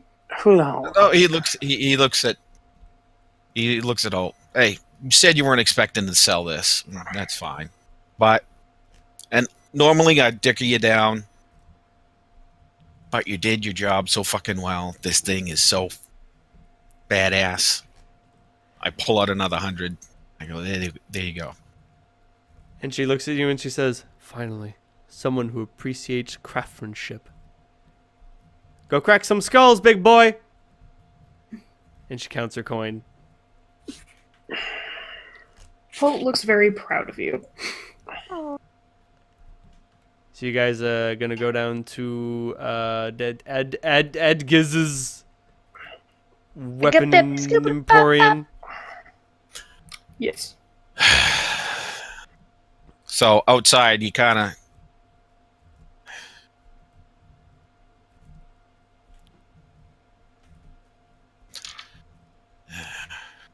Well, you said you found this down in the stuff, or the money we're going to spend now in the cemetery. Yeah. Well, I want to pull my weight, and I really don't want to cost you guys not a copper. You guys freed me, and I take that debt seriously. It looks at all of you. It's not a debt. It's We're You don't owe us anything.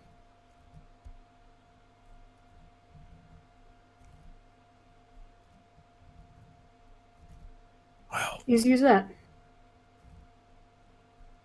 all right. We'll let the wizards do their thing, so this will crack ahead quicker and do what it is they do. Well, the name of the person has changed to Bether. Just because I redid it. Anyway. So do you guys go to Bether's to get this thing enchanted? Yes. sure. Bether's shop is not a shop, it's just her house. And you knock on the door, explain that you have business, and she's like, huh, not too many people coming around for custom enchantments, but whatever, that's fine. how long would it take for this thing? It's going to take at least a day. Fuck. Sorry, enchanting takes time. And she looks at you and realizes that you're acquainted with the arcane arts, and she's like, you know. Yeah, I haven't worked with. I tap, brother. I don't have much need for enchanting weapons at this point. Ah, I see. Well, if I can offer a piece of advice, never get into the occupation.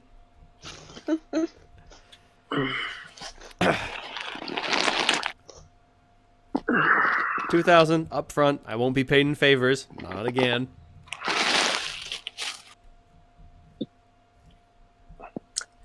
I pull out. What's the platinum rate? Is it 5-1 or 10-1? 10-1. 10-1.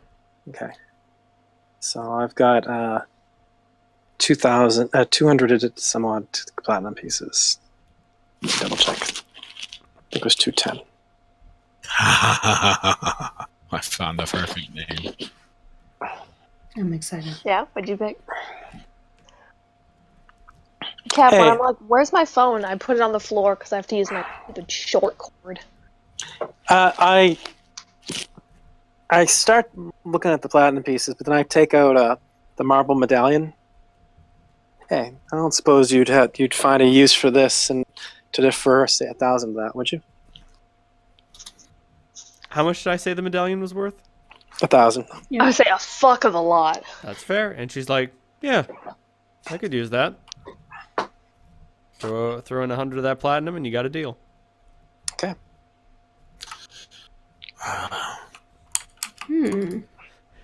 Sevistimaton. Sevistimeton. Vulgar. That it is. She calls over her husband. She's like, Samuel, we got a customer. This thing's fucking heavy. Take it to my study. I'll be in a minute. Hey, while I'm here, let me see. Just checking to see how much ink I have left. I still have around 1,000 gold pieces worth of ink. I suppose that's enough for now. Oh yeah, you're good. Oh, actually, do you have any diamond dust? She's like, no, I don't make a habit of carrying diamond dust. Any place that sells spell components around here? Well, if you needed to, you might be able to find some at the Fox. The dwarf that runs the place, his name is Aznat. He's got a flair for the dramatic. Don't worry. Yeah, he probably has some.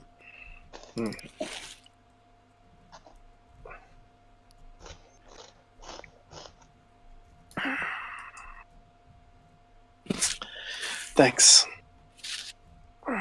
She nods, closes the door, and then sets off to work. Yeah.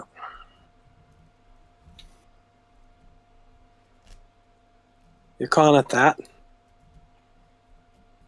Mm-hmm. So do you guys go to the Fox? Yes.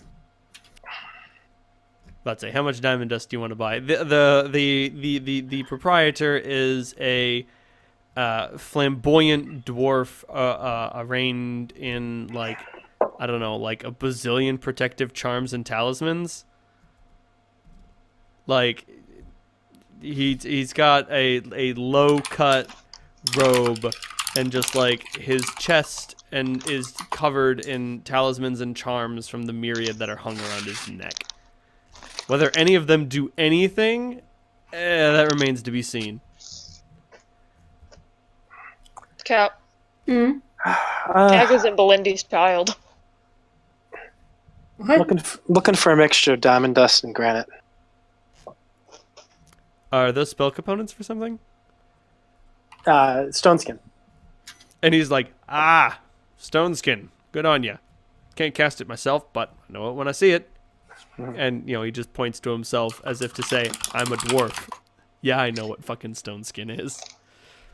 A little bit redundant on you, I'd guess, good sir. Yeah, he's definitely got some. You can purchase as much as you need.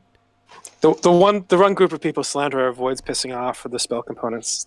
Sellers. You don't want to do that. They'll fucking sell you oregano, dude.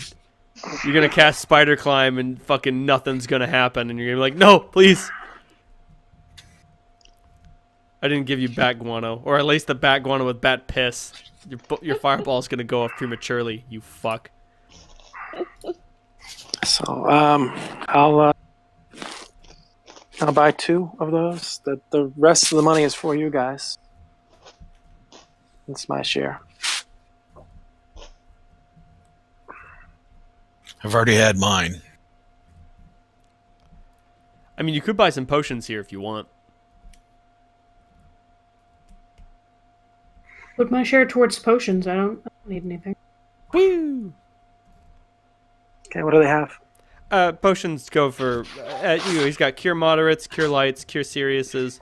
Do they have any potions of greater restoration? He has a potion of lesser restoration. Clementine can do that. He has a potent potion of protection against cold, an extremely potent potion of Shield of Faith, a potion of Silver Climb, and a dose of Silver Sheen.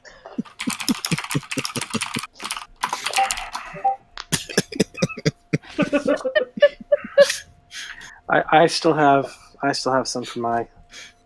You want to go there? I can roll. Anything else you guys want to buy? Nah. If you want to, I mean. Just... No. He adores you too much. He thinks you're awesome. I'm just saying it wouldn't go where you're thinking. Do not fuck your boss's daughter. Just do not. Just don't.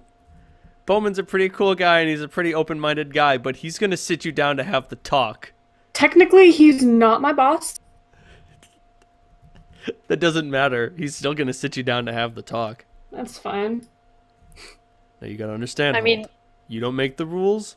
I don't make the rules. She makes the rules. Absolutely. And I enforce those rules. If you hurt my little girl, I'm gonna hurt you back. She enforces her own rules pretty well, actually. She does. That being said, if you hurt her, he's still gonna hurt you, just based on principle. That's fine. There will That's be how a it brawl works. in the streets. He will challenge you to a duel. Fisticuffs at dawn. Start when the bell tower chimes. Anyway, if nobody wants to buy any potions, Well, I mean, maybe we should just get them. What? How much do they cost? Cure Lights are 50, Cure Moderates are 300, and Cure Seriouses are 750. Yeah, there's a reason why I usually buy Cure Moderate. So, and what do they do respectively in terms of healing? Cure Light is 1d8 plus 5, Cure Mods are 2d8 plus 5, and Cure Seriouses are 3d8 plus 6. I'm sorry, the Moderates would also be plus 6 then. My bad.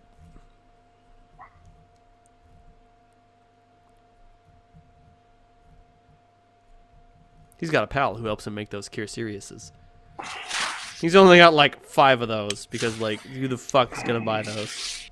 Adventurers. Basically, and there aren't a lot of adventurers that come through Armstrong.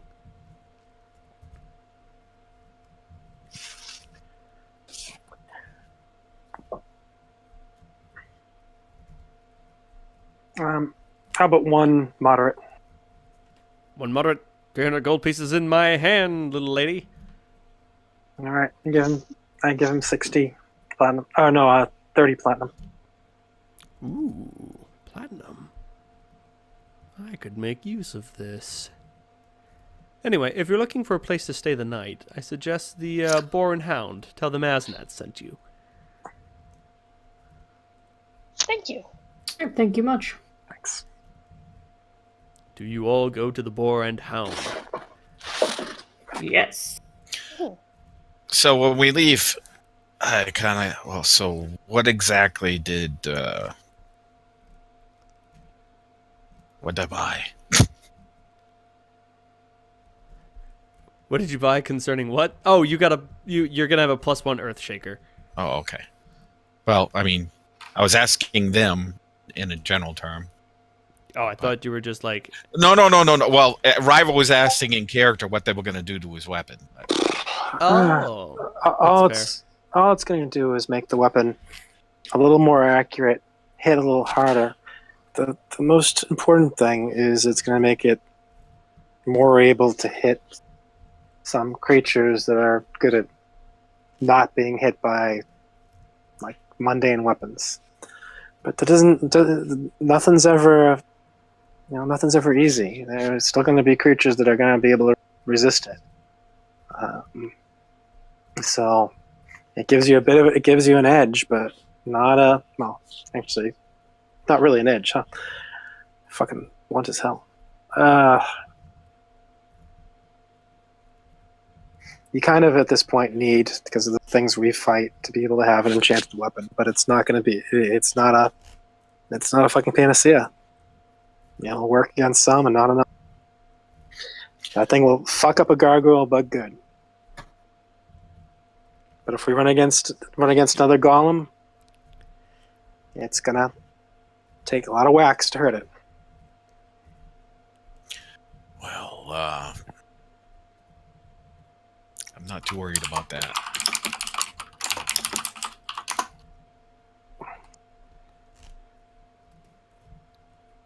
When you get into the boar and hound, the sign outside has a boar and a hound that are just sort of looking confusedly out around them.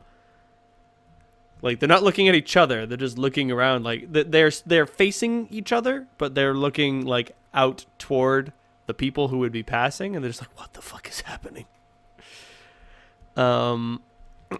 It is by Armstrong. A river runs through Armstrong, and the boar and hound is next to the river. The river is actually quite well taken care of. The street outside is filled with the scent of burning wood. The inn is a single-story stone-walled building with a small walled yard and a little garden. Accommodations consist of several large rooms in the back with beds and woolen mattresses. A large private bathhouse is available for special guests.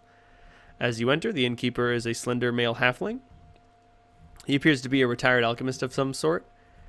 There is a board behind him with foods, drinks, prices. The party, the patrons that you can expect to deal with are a halfling who appears to be some sort of soldier. He is hanging out with a female human who has braided hair and is wearing simple clothing, adorned with a very large knife. There's a halfling who I don't want to say he's fallen on hard times, but he has white hair, soft blue eyes. He seems actually young, so the white hair seems a bit out of place for him, and like he just seems like a normal guy. But when he tries to pay for his drink, the bartender is like, you don't pay here, Dreader. What the hell is a scofflaw? I don't know, but one of the halflings here is that, apparently. And then it's 4 halflings and some human. Means he's gonna rob you without a second thought. Because he scoffs at the law. Am I right?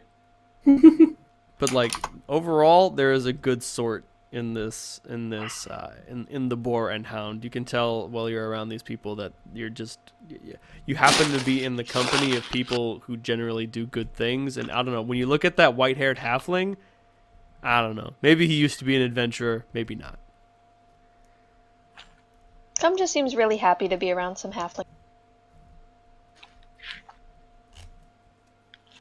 Even if she is freakishly tall. She's not freakishly tall. Her mom was. I'm about to say, her mom was freakishly tall. Clementine is just on the tall side. Yeah, your mom was like, I don't know, 4.5 feet tall, just like stupid huge. Let me find the random halfling height table. Yeah, like if for halfling, Pidge or Clem is like Pidge sized, like pretty darn tall, but you've seen taller. Her mom was like Gwendolyn Christie. Yeah, so the base height for a female halfling is 2'6", and then you can add up to 8 inches onto that. So like, Clementine is like 3 foot, maybe 3'3" at the tallest, and just like, whoa, that is one tall lady. Like, I don't think I've ever seen like a lady that tall, but like, you know, things have been known to happen. Like, her mom was like 4 feet tall, like stupid tall. She often got confused for a human. She occasionally got confused for a human, and she's like, nope, I'm a halfling. And they're like, you're too tall to be a halfling. And she's like, say that to my fist.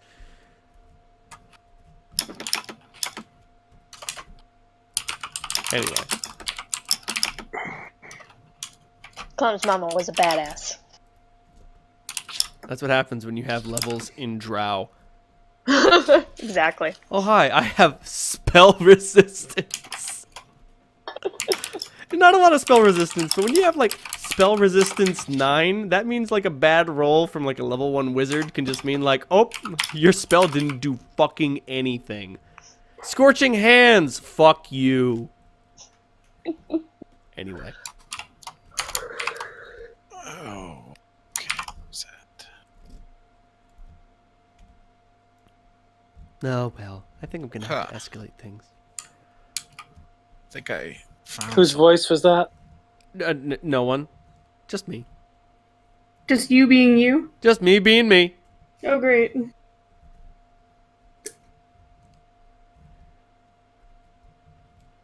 All right, guys. I think should we probably should get drunk. I don't really feel like it. Let's say, Sal, do you want to drink your sorrows away? Rumor, like, you're eyeing the alcohol menu, and one of the human comes up, and she's like, "Hi, I'm Mally. The cider's enchanted, you know." Mm. And the bartender is like, "My cider is not enchanted. It's just delicious." Phoenix? He announces, "I call it Phoenix. It's not actual Phoenix, of course. It is just a bizarre variety of sunbird. As near as I can tell, it's loosely related to a phoenix. Maybe, 1/16th Phoenix. Cooks well, tastes delicious."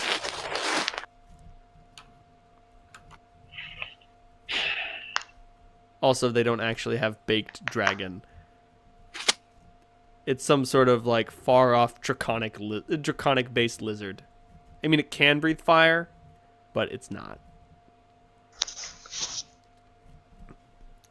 An occasional household pest.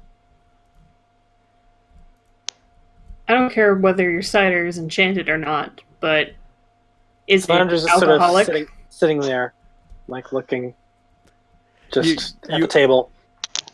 You ask him if the booze is booze, and he just looks at you, and, like, if he had glasses, he would lower them and just say, "Oh, yeah." Oh, good. Now, if I wanted to purchase a bottle of something stronger. He looks at you, and he's like, "Do I look like a dwarf? Do I look like a dwarf, sir?" I'm sure that there's another town that is run by dwarves. There are other taverns run by dwarves, and you can buy some fire wine there. But if you want something that won't burn your throat going down, but will still get you trashed, you can drink something here.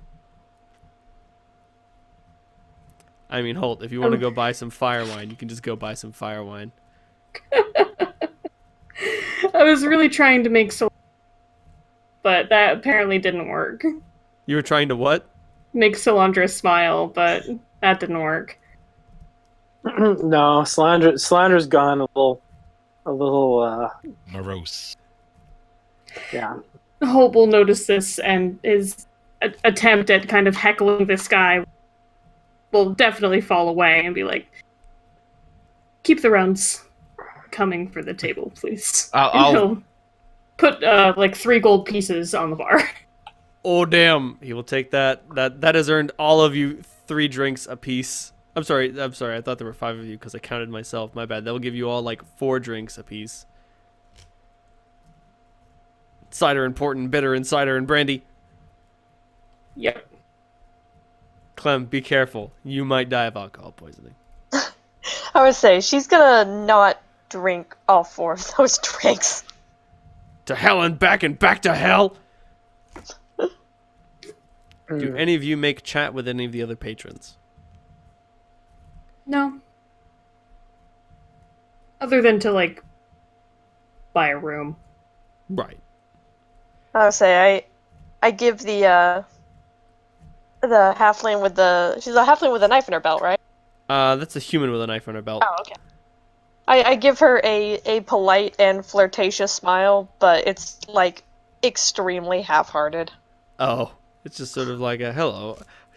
Is something going to come of this? No, but I need to be flirty because it makes me feel better. Exactly. Yeah. It's just a step above the lesbian nod. Well, that being said, the white-haired halfling is going to come up to you, Clementine, whether you like it or not. Oh yay! I got a friend. Solandra's just swirling the. What type of alcohol is this? Any type you cider. want. They've got cider, port, bitter, and brandy, so probably cider. So she's just swirling it in like a little whirlpool, and watching it. And that's pretty much her focus.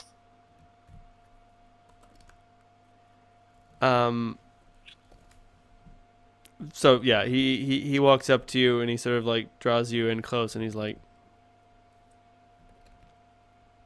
I don't mean to alarm you, lass. You're part drow, ain't you? Yeah. My grandfather. On my mom's side. Right. He gestures to his hair and he's like, same. Don't know Mine's why so usually many that of us. color. What'd you say? Mine's usually that color, but decided for a change. I suspected. Don't know why so many of us went underground.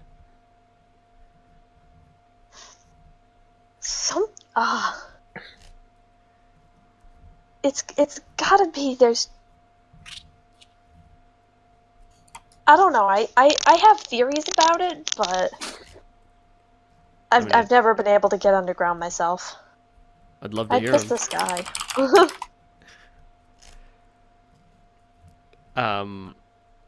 Yeah. He introduces himself as Dreader Underhill. And he's like, I can tell that y'all are a group of adventurers. Would you be interested in a bit of coin? I don't have too much to offer, but you'd be doing the city a service. Clementine kind of perks up, looks interested. I'm interested. Do we have time? It depends what he wants done. Well, I know that you probably had to go through the graveyard to get here, so you're probably not too afraid of it. And there's something in there. Killed Mada about 40 years ago. All black, big red eye on it. Drained the life out of him. And I don't know if that thing can be killed, but if it can, I'd appreciate if you could do it. Did the thing we killed, the Dread Wraith, have a big red eye? A big red eye was its whole thing. If you'll scroll up. Sounds... Unless there are more than one of that, I think I might have already dealt with your problem. About to say, this is the image that I used to represent it. And like you say that you've already killed it, and he's like, I don't suppose you have any proof of that. Never mind, I'm a pretty good judge of character. And he goes over to Holt and he's like, all right, I need you to look me square in the eye, boy. Full disclosure, we killed it. I'm not sure if it's going to come back. Doesn't matter if it comes back or not. The point is that it's gone. Killing it once is good enough for me. Now, boy, look into my eyes. Holt will do so. Did you kill that thing? All of us did, together. All right, that's good enough for me. I'll be back in a little bit.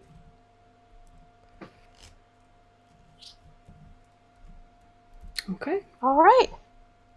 When you come back, join us for a drink. Odd coincidence. No joke. It says Dreader seeks a companion of adventurers to hunt down and kill the Dread Wraith of the Dusk Hills. So, I mean, like, when that shows up in the patrons of the random bar you randomly generated, something's got to come of it. Oh, I should also mention that Robert the Scofflaw has a small pseudo Drake on his shoulder, sleepily pawing at it, occasionally stealing some of his food. That actually might raise a glimmer of curiosity for Slan. She's heard about them, but she's never seen one before. What are they called? Pseudo dragons, I think. Sweet, I've seen one. Now I can turn into it. No, unfortunately, a pseudo dragon is considered Oh, a that's right, dragon, and so 'cause you it's still a cannot turn dragon. into it. Yeah. This house cat-sized miniature dragon has fine scales, sharp horns, wicked little teeth, and a tail tipped with a barbed stinger. I mean, it's not particularly dangerous, and it is tiny-sized, but a dragon is still a dragon. There's some sort of bizarre lesser breed. In any event,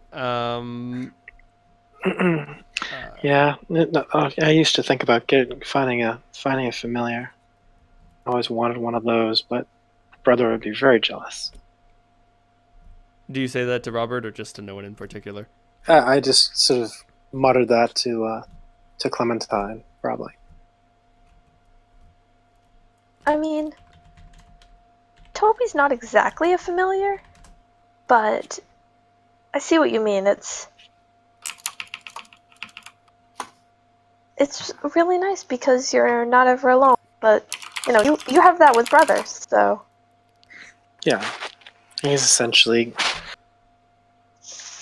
a lot like what a wizard would call a familiar. We have that kind of bond.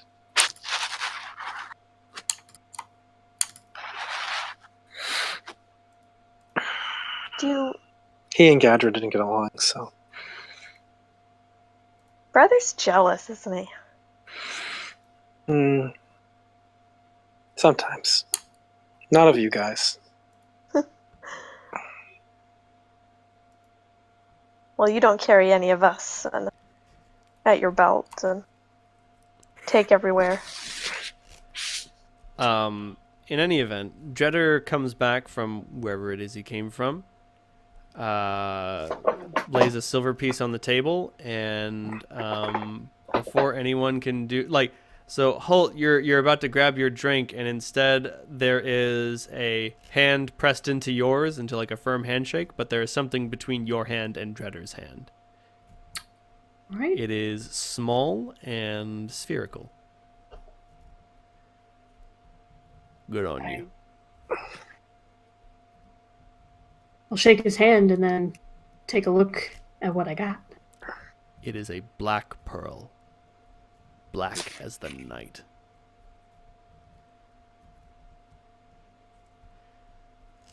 Thank you.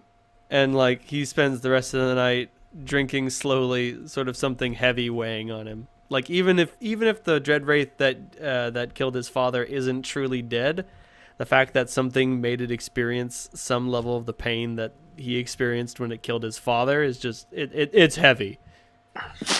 Even if it is good. I would like to pass this gem over to Solandra. It is Here. a 500 gold piece worth black pearl. Don't you want to hold on to it? Money. I didn't know if it was magical. I'll check. It is not magical. Yeah, I was presuming. Any spells with black pearls as well? Probably nothing above my pay grade. Nothing your pay grade, and only the deepest of necromancy. This guy definitely wasn't using it for necromancy, he just had it. But you can use black pearls for necromantic rituals.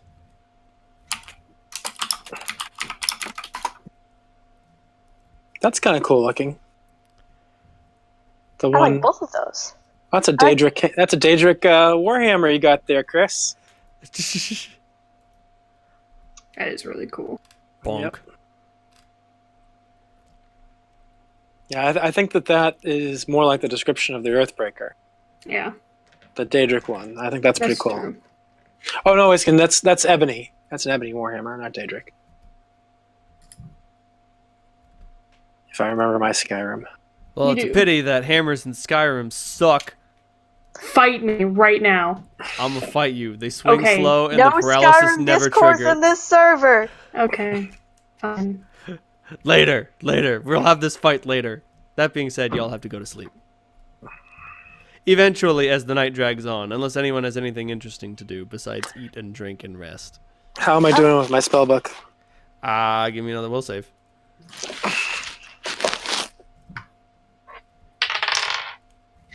Uh, 18. You finally find it in yourself to rest. I would like to, before we all go to our respective places to sleep, to just touch base on what our plan is going forward. I think we need to get to see Aziz. He can give us some advice. He's very connected. He may know where we can find a place of power where we can cleanse this thing. And then to the mountain? Yeah, it's the right direction at least. Alright. And we have to get back to the Hell Jungle at some point. Yeah, I don't know if we want to bring the keys to the mountain. So I guess the question is, do we want to bring, if we can find a fast method of travel, bring these back and join together? I can travel fast, but only alone. You wouldn't be able to take our keys to any location, though. Mm, They're Probably. too heavy. I'm not that strong. Aziz might be able to teleport us or teach me how to do it. Getting close to it.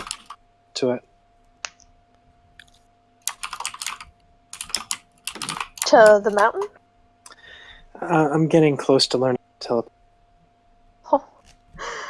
I'm getting the ideas down. I'm a little.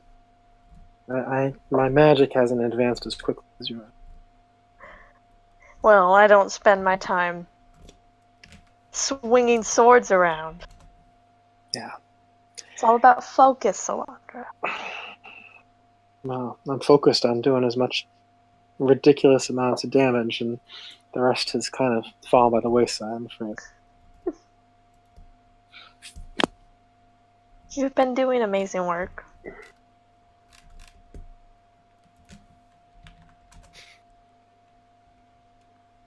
I just wanted to make sure we were all knew what our plans were. Someone has a better plan. That's No. what seems right to me.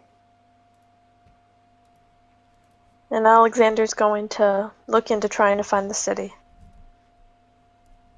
Oh, so you did speak to him. Oh, yes. I sent him a messenger, and he, once we were over the mountain, contacted me, and she kind of taps her temple. He said that he, well, I'm just going to look at the note. Is he still unhappy with you? Yes, but he said that he wouldn't help us. He's going to do his best, but he says all he has is the library. We know how big the library is. That's as good a place to start as any.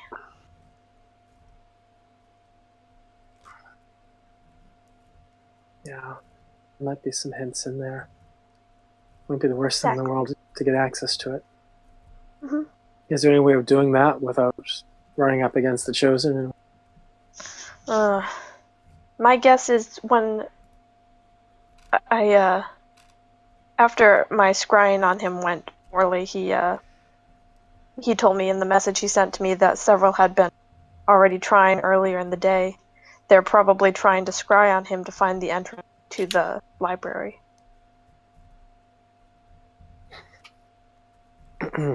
I wouldn't want to lead the Chosen there. No. That would be a bad thing. She's swirling her cider again.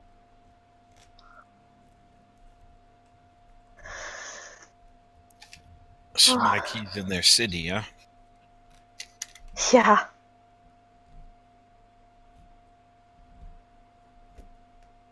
Or I'm assuming it's a city. It's on top of the mountain.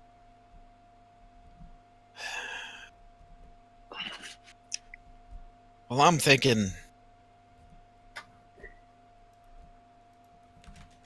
Mardik probably didn't pick me, because I could go up there and convince them to give it to me.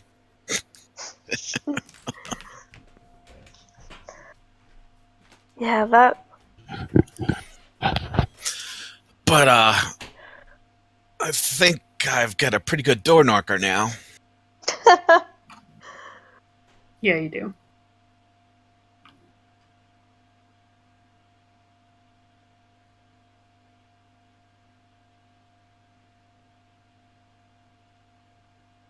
Yeah, she's an excellent craftsperson. And really pretty. Yes, I agree. I haven't gotten to see many tieflings before.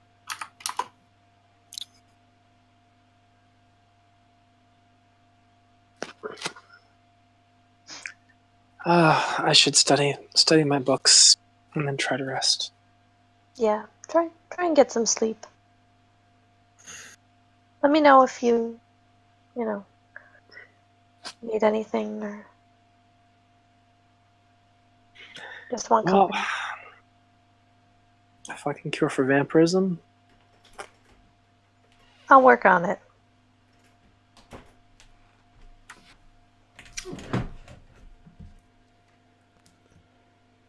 I'm back. Welcome back. What's on the docket?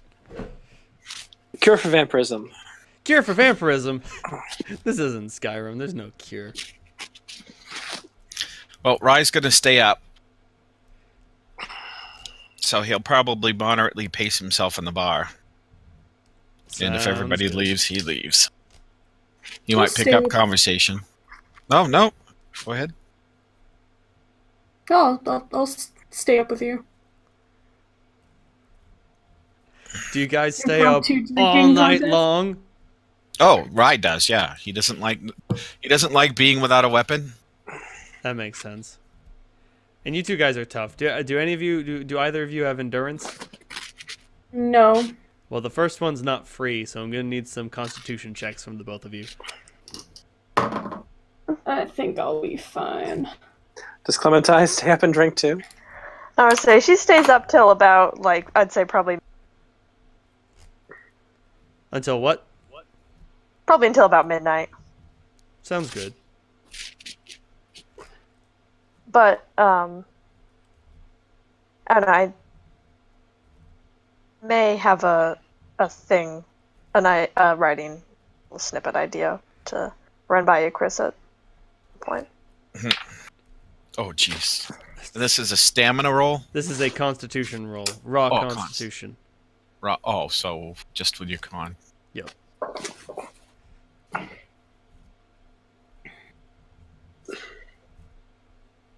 Yeah, you guys are fine. Like, Holt, you've pulled an all-nighter before? Holt doesn't need it. He had this spell. He was restored.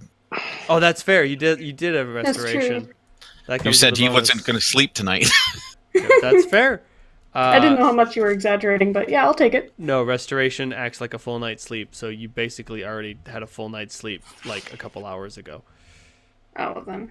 So I kind of give him a calm, hopefully more practiced version of what I told the people, the rest of the party outside of the temple about, that I had thought of what I was doing in there, and I didn't think that anybody would believe me, and I forgot that we had some stuff that we could sell to get another weapon. There's usually another way. Besides stealing things off of temple walls. You can offer to do people favors. You can sell things. If you just said something, we would have taken care of you.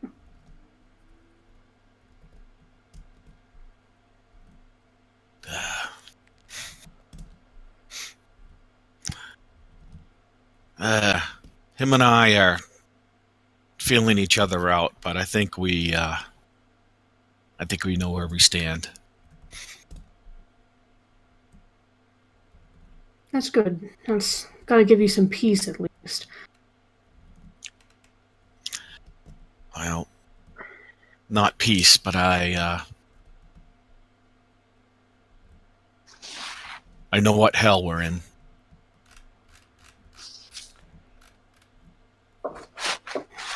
When is this conversation happening? Late into the night?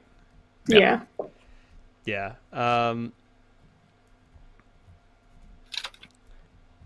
By the time you guys are having this conversation, like, dawn is like about to break. It hasn't yet broken, but birds are chirping. Some people who wake up early for their jobs are already waking up. Ileg is an elf, so he gets the trance, but all of his customers are left. It's basically just the two of you, and he's like, whatever, you're good adventurers. If you were going to kill me, you just do it. And he's just, behind the bar, just trancing out, just like, meh. So I've got to say, Holt. Yeah. Rivo. You've heard a fireball. You've heard a lightning bolt.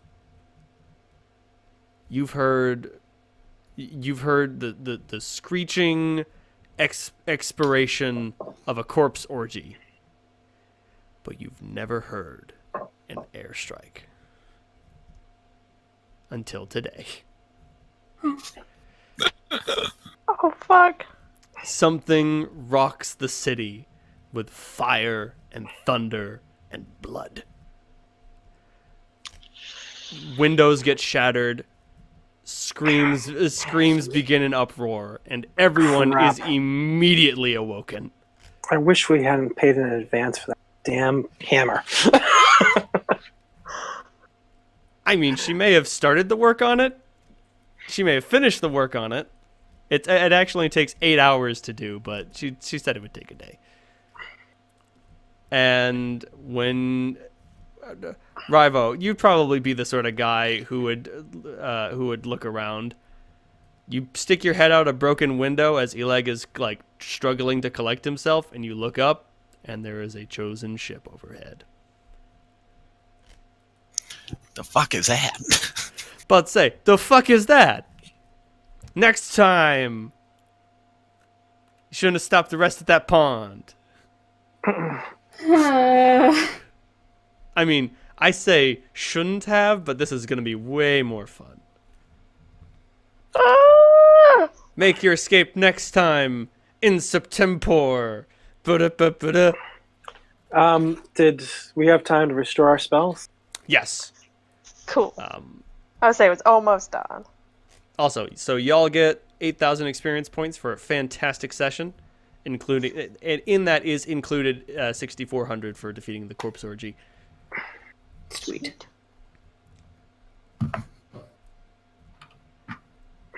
There was only one place you were gonna run. Oh god, and I know it too. Ooh, yeah! Fucking Vroohog. Fucking Vroohog, am I right? But And I was like... I mean, why would they want to come after you? What could you possibly have that they would want? I can't imagine. I can't It's totally- imagine. It's not like he saw it with his own two eyes, and after he saw it, he was like, oh shit, I'm out.